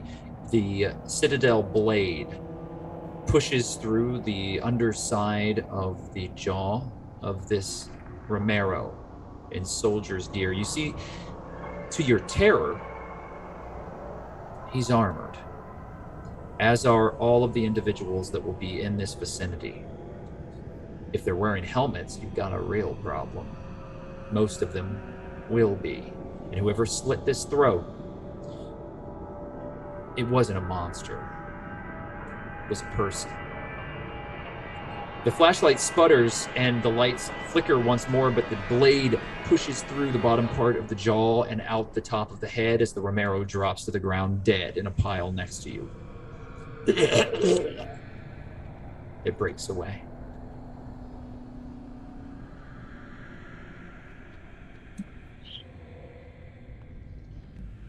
She's gonna try and listen again to see if she hears any more around her. Now that she knows that people are around. Spot listen check, please. I won't add any dice of difficulty now that you're aware that there's a lot of danger around you. I'm sorry, that's 5 degrees of failure again on spot listen. I don't know that you can adjust that in a very meaningful way, but do you want to spend some of that competency to not make it a catastrophic failure? Or do you want to save that competency for the long road you have ahead of you? No, such choices. I'll save it. You're blissfully unaware of how close that thing is coming to you. You have an action before I do anything else, Rowan. What would you like to do? Would you like to make your way to the septic tank? Would you like to run further down these tunnels? Would you like to turn back? Would you like to search the corpse in front of you? Tell me, what are you going to do? We'll quickly check the corpse and then start heading down towards the train again. Ammo, handgun, boot knife. I take it all. The radio's been cut off. Somebody took it with a blade.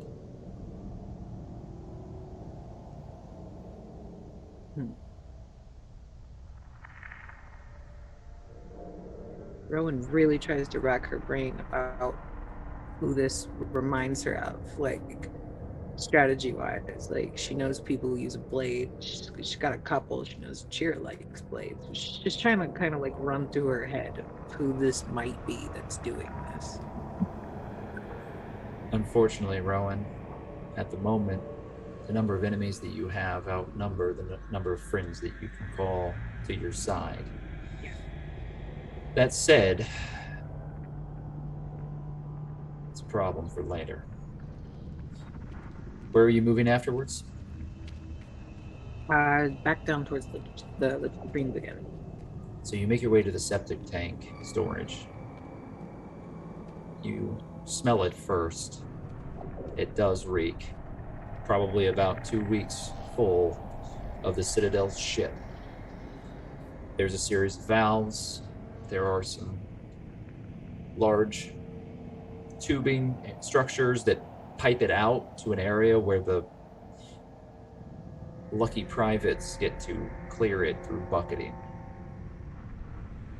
then truck it out of the Citadel. But here, you can bypass that if you want.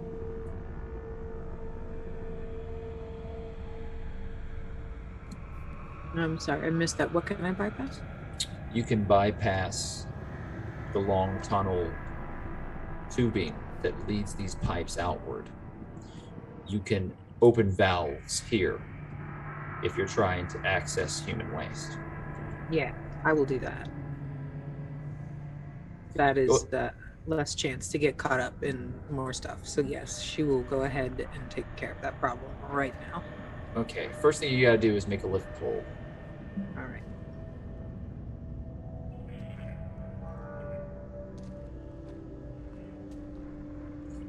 It will not budge, and you waste minutes trying to turn this valve. It's not rusted shut, it's just so fucking impossible right now. I need you to make a composure check.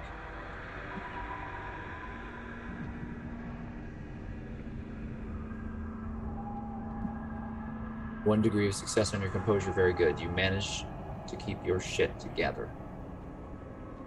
You take a deep breath and you refocus. A number of minutes has passed. You move over to another valve, make another lift pull, if you choose to. Now, you can turn at any point and run down these tunnels. You do not have to stay here. You run to a second valve, and you push, and it is not fucking opening. Do you want to do something else? I think she gives up after that one and just continues to book it out. She's going to try and, when she realizes that this plan isn't going to work, She's gonna try and book it in the direction that she thinks is either is outwards and where like the main latrine of this thing at, like kind of in the same area. Well, the good news is that the septic tank is close to where the latrines are. You could potentially use that to try to escape the tunnels and crawl your way back up into Citadel proper. Is that what you'd like to try? I would like to do that. Yeah. Make a navigation check for me as you follow pipes, following the septic tank back down other corridors. Rowan's had a lot of concussions. You've been hit in the head a number of times. I don't know what to say to you about the luck that you've been having, but that is a 100 on a D100. You have 5 degrees of failure on making your way out, Rowan. You turn a blind corner and you hit a dead end. You don't know where you went wrong. You're on the run. You haven't lost your cool yet, but things aren't looking good. You know this is becoming very serious. This thing can't be far behind. If it wasn't dead when you shot it the second time, and you know it wasn't, it's going to keep going for you. And you're sweating so heavily, you know you must stink, and that it must be able to find you. If it could find you at the Citadel from across miles of open wilderness and track you back to your home, you're in the middle of a jar like a firefly, and the lid is tightly sealed. Tell me, what do you want to do?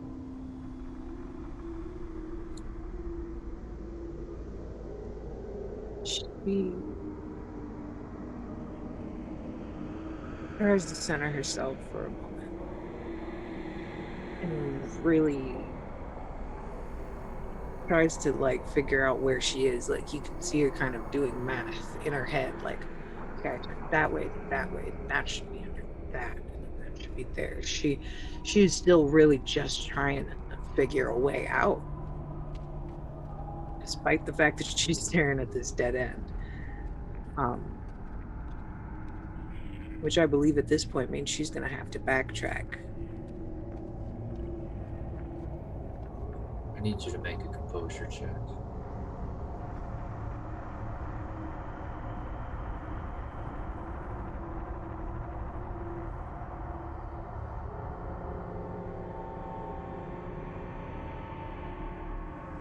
Nope.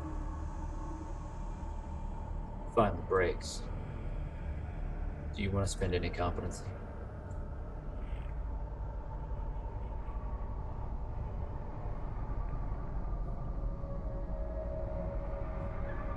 How many would it take to not make this absolutely horrible on me? You'd have to spend 2 to bring it down to 3.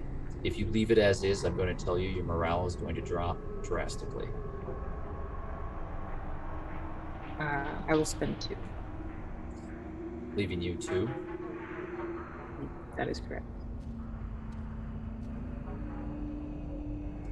Your breathing becomes more ragged.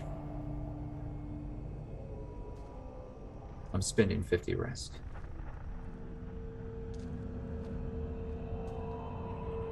There's another shudder from above you. Something above ground is blown up again. You don't know what's happening, but things in the Citadel are just as bad as they are down here. Your heart sinks. You're trying to keep it together. You're remembering your training, who you are. And then you hear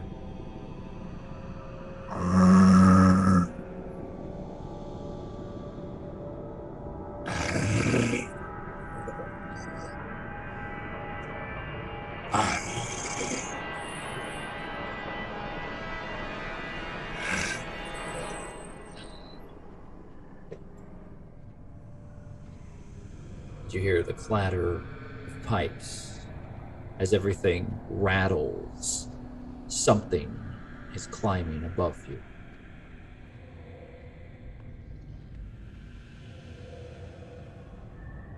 What is your intention?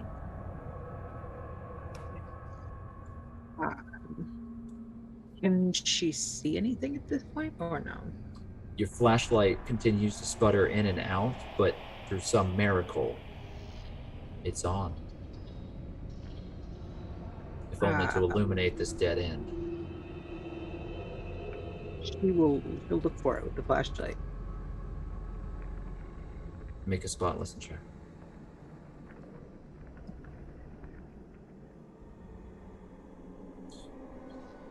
You almost miss it. Nothing's on the floor. Sounds are coming from the pipes themselves, and above those pipes, there's just enough space, like a crawl space. And then you see a glimmer of its slick, wet, translucent flesh. And one dark, glossy eye. It's 50 feet away from you, above you. And if you wish to leave this tunnel now, you're going to have to get past it. Rowan? Rowan will shoot it again. You shoot. Pull your rifle up one more time. I need you to roll. I'll roll your speed die, but I need you to add a white die of depletion. If you need me to, I can roll it for you. But it's a very important roll. I would feel better about it if I wasn't responsible for it. There we go. You hit it. But just. It was a tough shot. You're moving around pipes. In fact, it could have ricocheted back and killed you if you'd done this wrong. But despite your slowly loosening grip on this situation, you draw your rifle up to your shoulder, you sight it in, you steady your breathing, and you pull the trigger smooth as silk. The gun cracks in the darkness and there's a muzzle flash. The flashlight sputters once more as it shoots into the ceiling in front of you. Is there anything else that you want to do?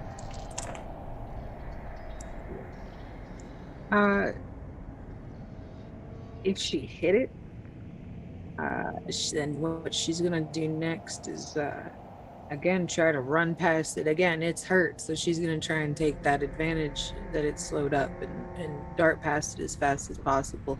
I think what does she have left on her smoke grenades? You have 2 smoke grenades, you have your bladed weapons, you still have a number of different firearms and plenty of ammunition still. You have a crowbar, your toolkit.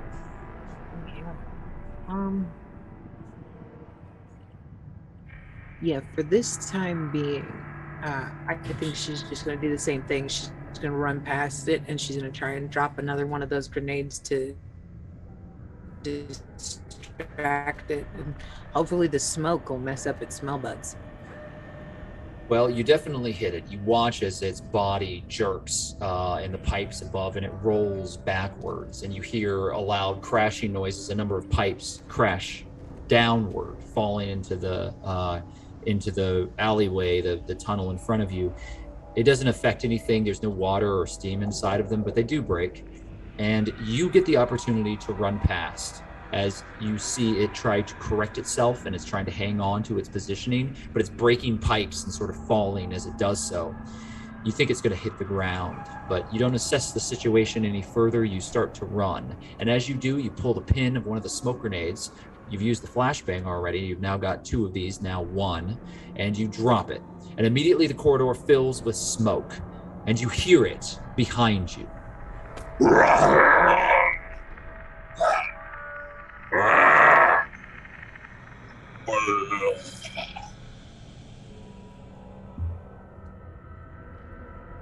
You're running. Where do you go? She's going to try and find the fastest way out of this tunnel. She's not even trying to head down to disguise her smell at this point. She's like, I'll do that when I'm out of here. So she's just trying to get out. Make a navigation check. No dice of difficulty, even though you're running. It'll give you every opportunity here to put yourself on the right path.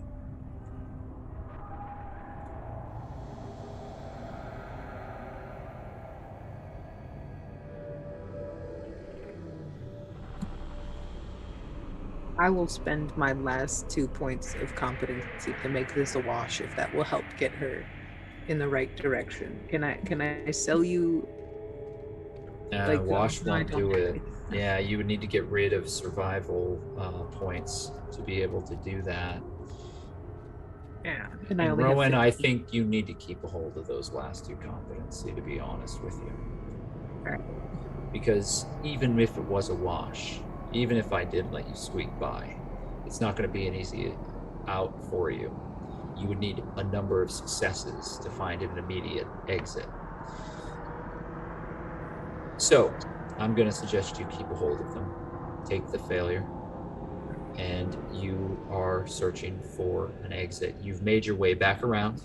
You're very close to where the latrines are. You know from the pipes and the smell that you're not far off. You come into a large cistern type, open, rounded room. And at the bottom of it, there's a thick, black, just filth. It's not sewage exactly, it's more just standing water that's gone bad. It smells like death. There are mosquitoes. Things floating. As you step forward, you find yourself about knee deep in it. What do you want to do? There are a series of ladders across the way, but you're going to have to make your way through this if you decide to try to climb them to see where it takes you. I feel like she's got some pretty decent boots on. So she's not happy about it, but it's, you know, she feels like she's got a little bit of protection on her, like immediate skin protection from anything that could be super nasty in this water. And makes a mental note to be sure to wash herself off like immediately when she gets out of here in case anything gets in any cuts. And yeah, she's just gonna try to walk through it and not pretend like it doesn't smell that bad.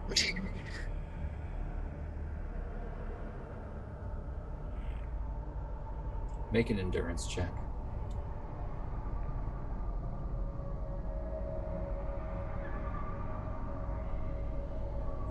It's only 1 degree of failure. It's not that bad. Write it out. Yeah. You're ill. You don't throw up. You don't start wrenching your stomach out into the water around you, but it's hard to concentrate. You want to vomit. You're swallowing it back. But every step you take causes ripples to spread out in this filth, and it echoes back. The scent and the smell, it's almost sweet. And then you see why. A rotten corpse bobs its way up. You don't have any chance of recognizing who it is. It's black and desiccated, bloated in certain areas, and there are maggots pouring out of its eye sockets.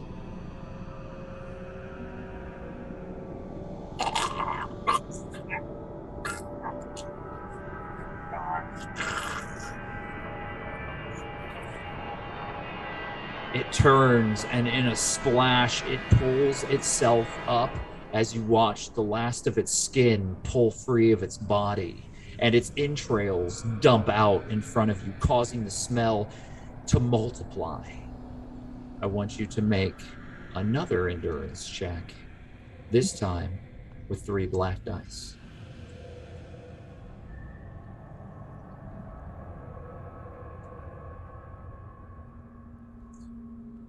If you don't wish to do anything about that, you immediately vomit, and it causes you to retch over as this thing moves closer to you before you can do anything else. However, it's not yet within range to grab at you, but it's moving closer, dragging the last of its entrails behind it through this water. And then you hear from behind you a crash as something breaks steel and it rakes across stone. That thing is coming. What do you want to do, Rowan?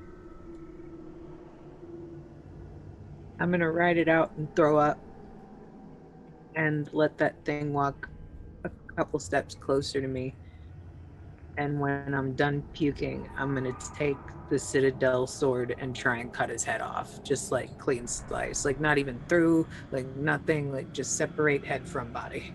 Make a slash attack. You do have 1 black dice of difficulty due to the state of your stomach.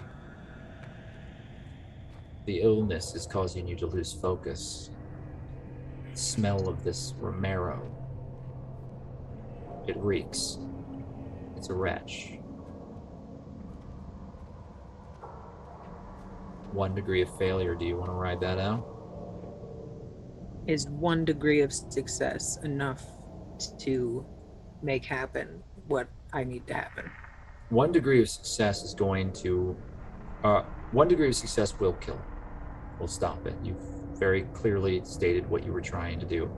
If you spend both of your remaining competency points, it will drop this creature, this Romero, which, frankly, seems feeble compared to the thing that's hunting you. However, if you ride it out, you're going to fail, and it's going to get an attack on you. It's going to be right in front of you. If you create a wash by spending 1 competency point, you will only succeed in pushing it back and delaying your fate. The choice is yours.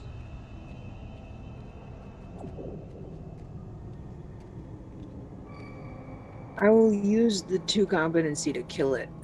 I'll get at least 1 of these out of here and buy myself a little time. Still from the big guy. With no competency remaining, you swing, and the sword does its work. You break through the neck with a sickening crunch as the flesh is far too soft, almost gelatinous, easy to cut through. Thick, black, disgusting bile shoots out from its neck as the thing falls to the ground. I need you to make a dodge check as it explodes, spreading filth everywhere around you.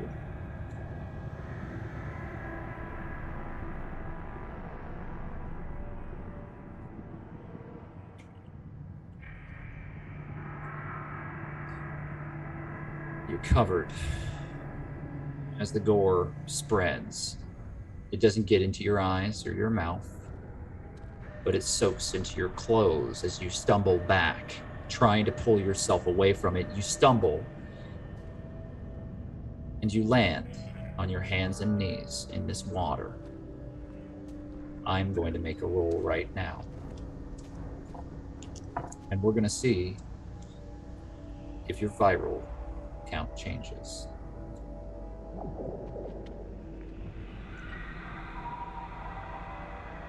As far as you can tell, Rowan, everything's fine. But you need to get clean fast.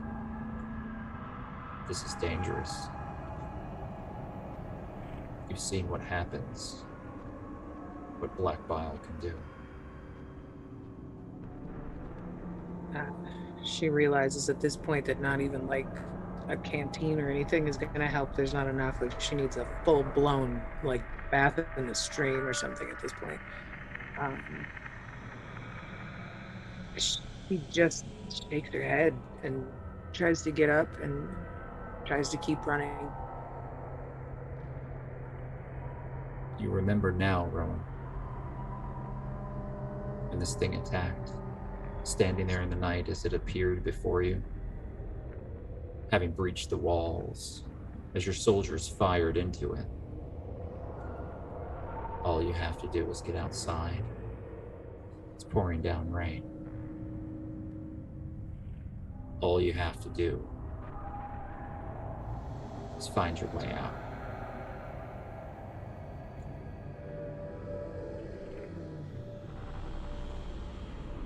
That's what she's going to try to do. You're sitting in a Humvee. It's 94. The air is hot, Rowan. It burns to breathe. You like it. The rest of the unit doesn't talk to you much. Sharky's been okay. The others can pretty much go fuck themselves. You did everything. You refocused. You redirected your energy. You almost gave up. But fuck it. You're gonna be what you always were meant to be. You're gonna do what they all said you couldn't do. It's a new world. You're one of the first enlisted women that is going to be allowed to fight on the front lines with the men. United States fucking government coming through, already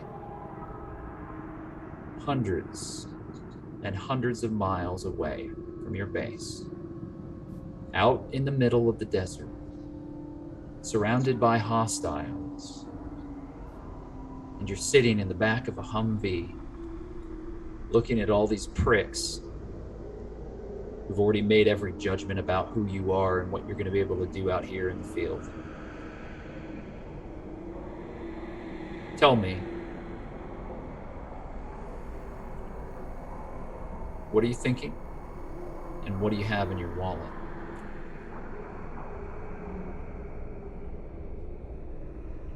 She is very proud of what she's done, but still unsure. She's always known she's better than most of these people, but after all of these stares and glances, she almost starts to believe them, but she takes a lot of her energy and her newfound self to kind of shrug that off and really fully believe that she's doing the right thing. And she tries to hold it, fake it till you make it. She sits up with a very commanding attitude and tries to always keep herself in that position of power and is seen as that in their eyes, even though she's not. There's a Marine sitting next to you. You haven't talked to him too much. His name is Jason Daniel. He's been pretty quiet. He looks over at you. He's got a baby face. Like, you don't think that this kid could grow a beard if he tried. The others teased him pretty heavily for that. They call him Ballskin. He looks to you.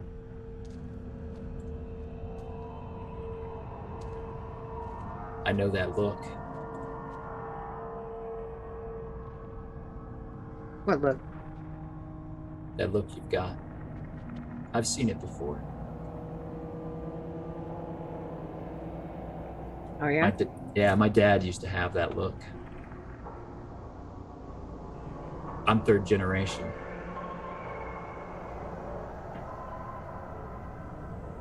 He was stationed in Vietnam.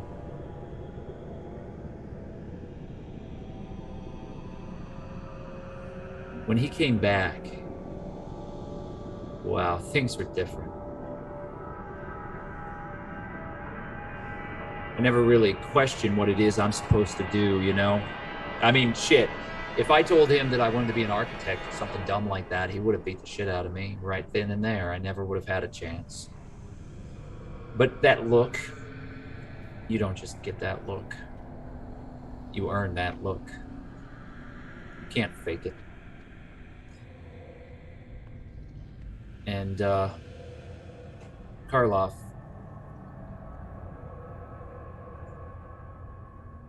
the other guys, they may talk a big game,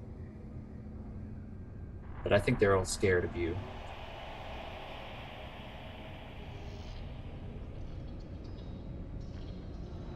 I appreciate that. And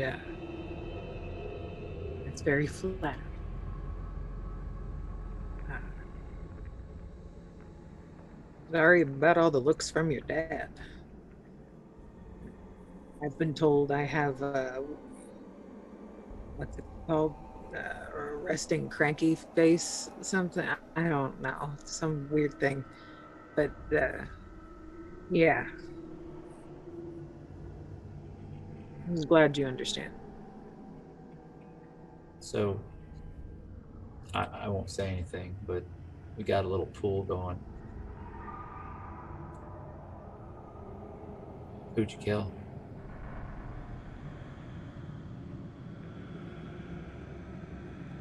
Couple people.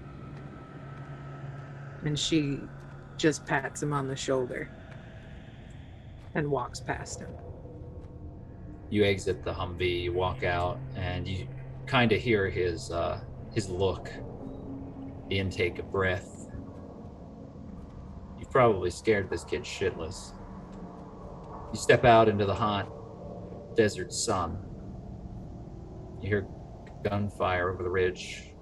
See the encampment. It's small. It's nothing compared to the base that you just came off of. This is a full-blown shit show. And you're in love with it. You walk into your future, Rowan. You splash through the filth. The creature, now dead, floating in this muck behind you. And you reach a ladder. The flashlight sputters. And everything goes dark. I'm spending 20 risk. Not again. It's the water. You fell. You soaked it. Everything you have is soaked in gore and this filth. You have to get clean. You have to get out. You don't have much time, Rowan.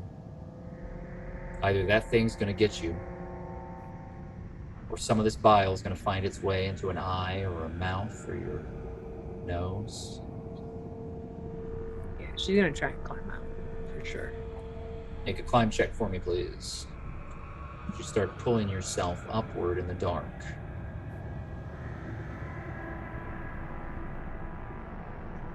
Two degrees of success. Very good. Hand over hand, pull yourself up.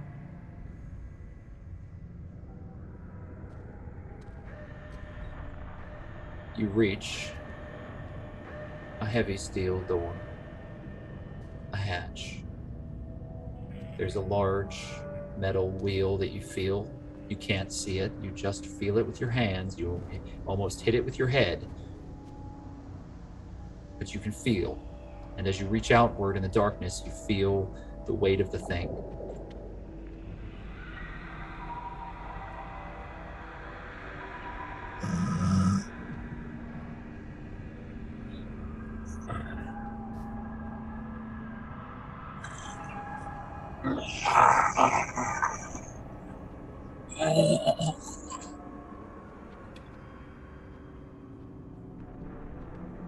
It's in the cistern with you. You hear something clawing onto the very metal walls of this place. A scratching noise. It's behind you, but it's getting closer. You can stay on this ladder.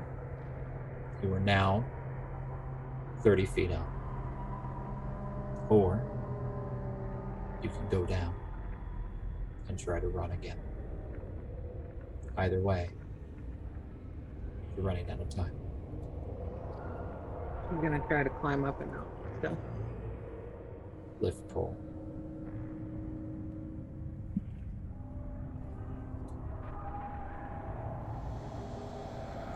Rowan, every ounce of your strength is put into this action. You precariously balance yourself, your boots firmly planted on this steel ladder as you grab onto the wheel and you turn. Every single muscle blazes with pain. Your hands ache and your teeth grind together as you turn it. And with 1 degree of success, it finally breaks open. I climb out. I push through as fast as I can to get out of there. I need you to make a dodge check to do that. Something has made its way to you while you pull this door open. You leap upward. And with 1 degree of success, by the skin of your teeth, Rowan, you throw yourself out onto the hard pavement of the citadel. You're looking up at the flags. The citadel flag is flapping wildly in the breeze as rain pours down in buckets. You're being washed clean. Yeah, she's gonna make sure she's gonna rub her hands over herself, make sure she gets all of that out of there in that rain. Make for me a first aid check as you attempt to wash yourself clean in a way that will prevent you from catching any of the contagia that you've brought out with you. 3 degrees of success. It seems like your luck has turned the corner. You have no viral, and you're safe. You won't want to keep these clothes on for too long, but you will be all right for now. You scrub and wash and pull yourself up, but Rowan, as you do so, flash of lightning, the floodlights are flickering, there are buildings on fire. The citadel is once again under immediate threat. You see soldiers firing into units of the living dead. From what you can tell, half of the standing force of the citadel has been infected. They're roaming, attacking each other. Many of them are heavily armored. Some of them are dragging heavy weaponry behind them, like veils on a bride. They bleed in the rain as they reach out at the others. And from the hatch, you see a long, spindly claw.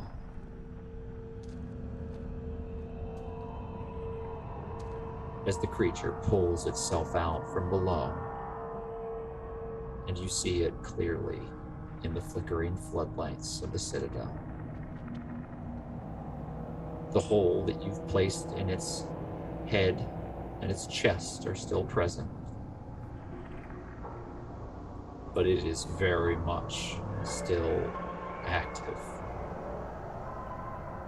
That mouth is open, and it has clawed itself up.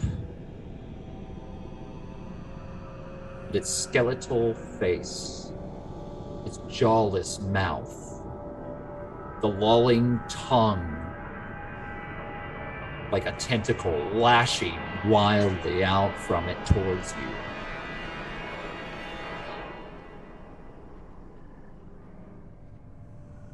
Roars outward.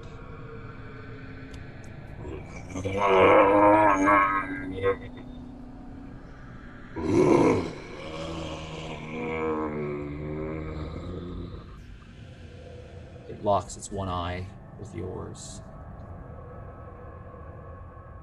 What is your intention?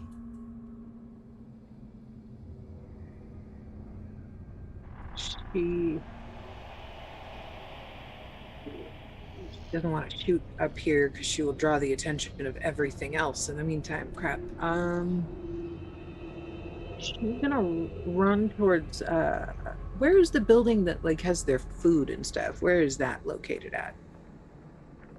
So, if you're trying to make your way to the mess hall and the canteen, you'll have to go back to the flat central building, administrative buildings.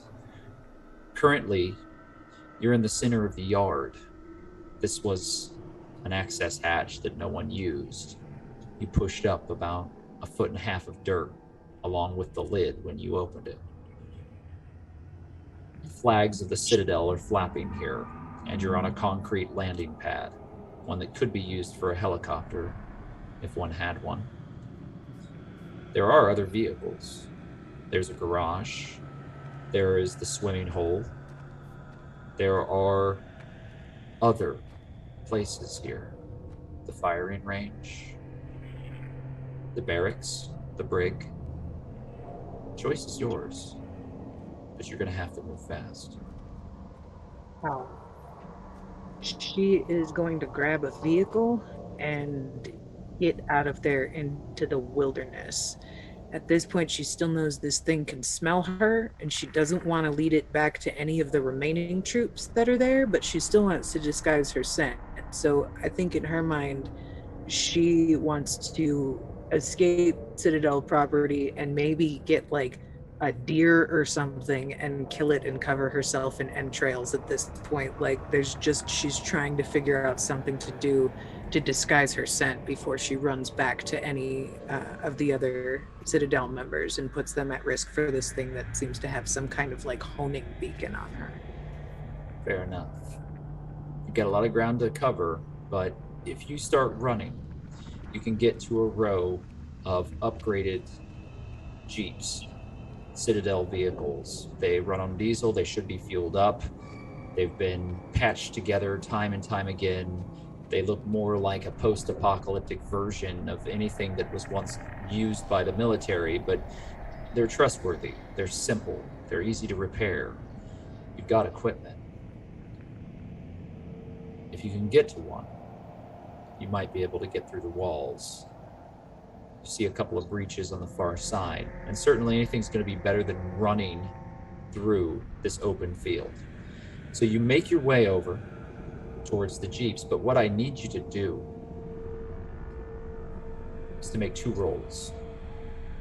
I need you to make an endurance check, and then I need you to make a dodge check.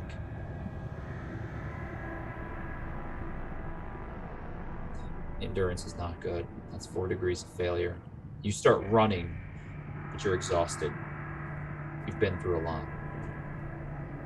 Your dodge is 1 degree of failure. And I would say you have no competency, but that isn't true.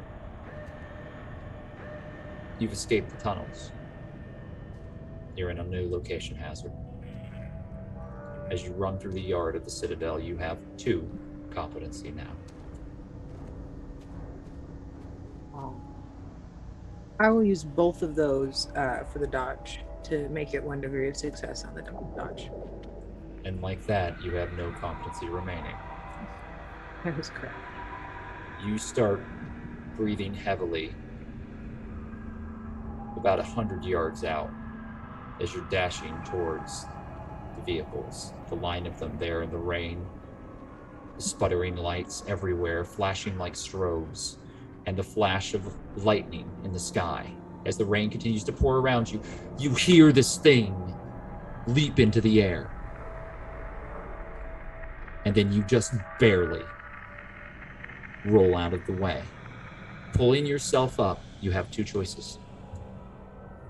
You can stop and carry everything that you had with you, or you can relinquish some of your gear and continue to run. She relinquishes some of her gear. You lose your toolbox, and you lose your long rifle. Now, if you have survival points, I will take them in exchange for either of those items. Can I trade out? Can I drop the Citadel swords instead of the long gun? It's the two largest items that you're carrying, the toolbox and the long gun. Now, if you want that long gun, how many survival points do you have remaining? 15. 15 is not very much.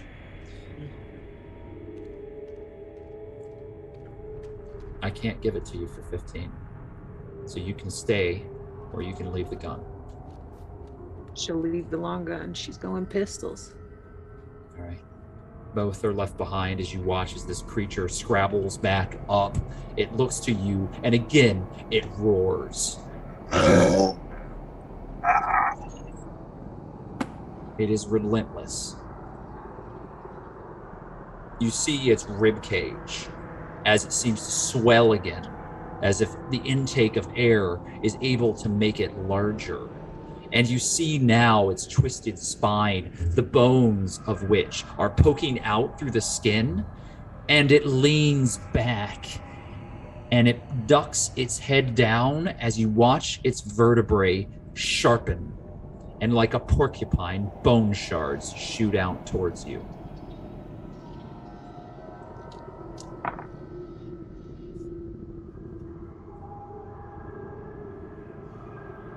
The windshield of the vehicle behind you shatters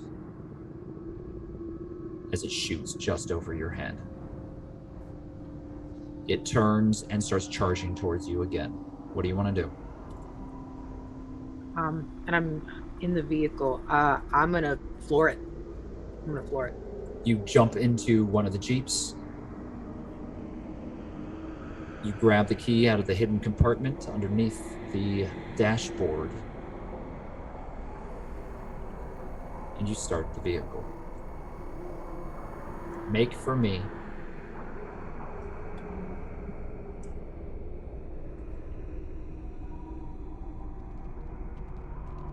Pilot check.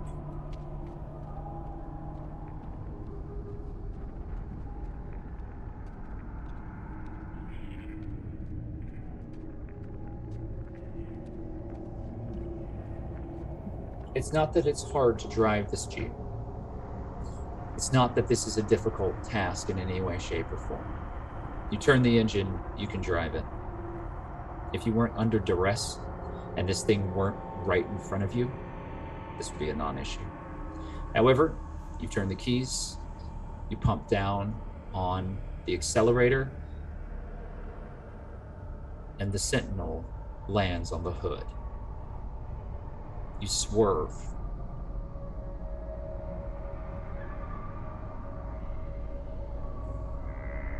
Jeep turns over. There's a crunching of metal. You lose sight of the thing.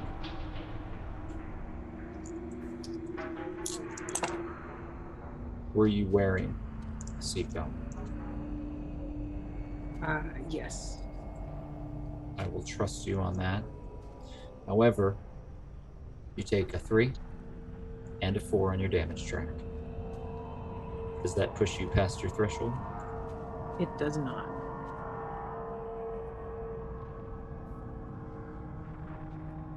You're upside down. The seatbelt probably saved your life, but it's also holding you in place right now. You hear another crunching. There's no glass on this vehicle. There's very little glass to use. Mostly it's grids and other metal structures that are built for defensive properties. However, all that metal that's on the top of this Jeep made it top heavy. It also is crunching. As you're hanging there, you feel the Jeep rock back and forth as something is climbing on the other side of it near the axle wheels, coming closer and closer to the driver's side.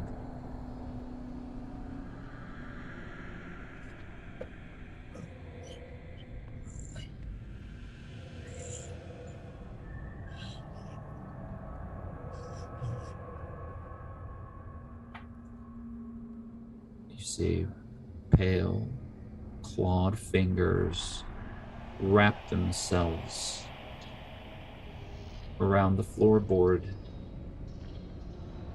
as something begins to pull itself closer to you. What do you want to do, Rowan? She's looking around for the best possible way to get the hell out of there as quickly as possible, because she remembers she has one more smoke grenade. And if she's going to smoke bomb out of here, she's got to make it count. Okay, you're going to drop the last smoke bomb that you have? Smoke grenade? Yes. So she's waiting for the right moment so she can unclasp the seatbelt, drop down, drop it, and bolt. But she knows her timing's got to be on point. I want you to, we'll put this all into your throw. So if you do well on this, you're going to be clear. But if you fail this, Rowan's going to be in some trouble. You're banking it all on this. I'm sorry, Rowan, that's 1 degree of failure. It's not the worst. Your action's going to go off, but your timing, that's going to be off too.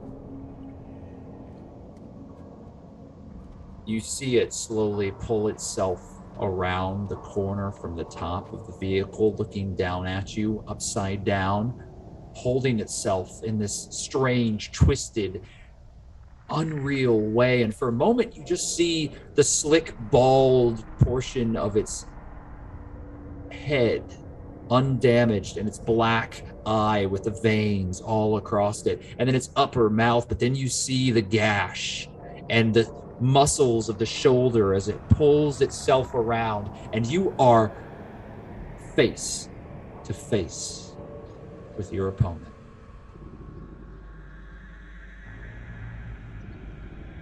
He looks at you, and there's the briefest moment where you think you see or recognize something more than just a monster. Like recognition or intelligence, you don't know what it is. You think this abomination can think, has an internal life of some sort, but it clearly wants only one thing right now: your death. Your hand fumbles across the seatbelt, and you drop, and you pull the pin, and you throw as the thing drops right in front of you.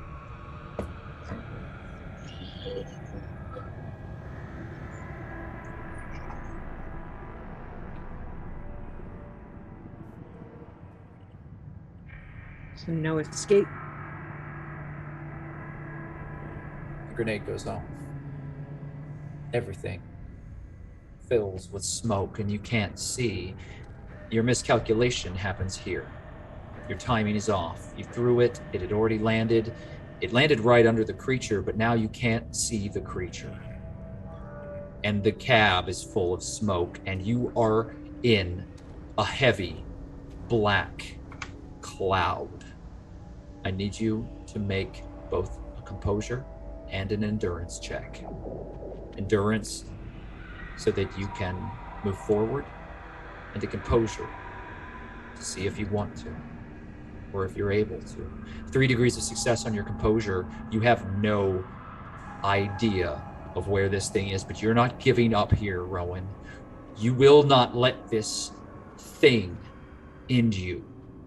You're fucking Rowan Karloff, and you've lived through worse. Your endurance is also 3 degrees of success. Congratulations, May.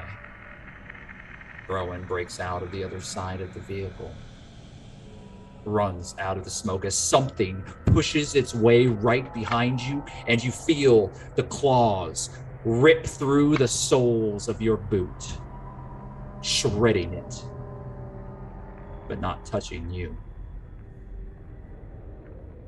You stumble forward into the rain. There are other vehicles around you. You see the smoke and something. The vehicle is rocking back and forth as this creature seems to be trapped within that Jeep for a short period of time. You have 1 choice to make, and it will determine your fate. Do you try for another vehicle, or do you take the risk and run through the field of Romeros back to the complexes of the Citadel? I would like to shoot the gas tank of the car that it is currently trapped in to see if I can explode the thing inside the car. Your third choice has merit. You turn, pulling your pistol. It's covered in smoke. It's a difficult shot. I'm not going to impose a dice of difficulty. You've been far too creative here. You've undergone a lot. I want to see if you can do this. Take your shot. It's all you've got left. You pull the trigger, and it hits the Jeep. There's a resounding thud, and then it blows up. It explodes and throws you to the ground. You hit your head. Everything goes dark as you pass out in the rain. And that is where we'll end our session tonight.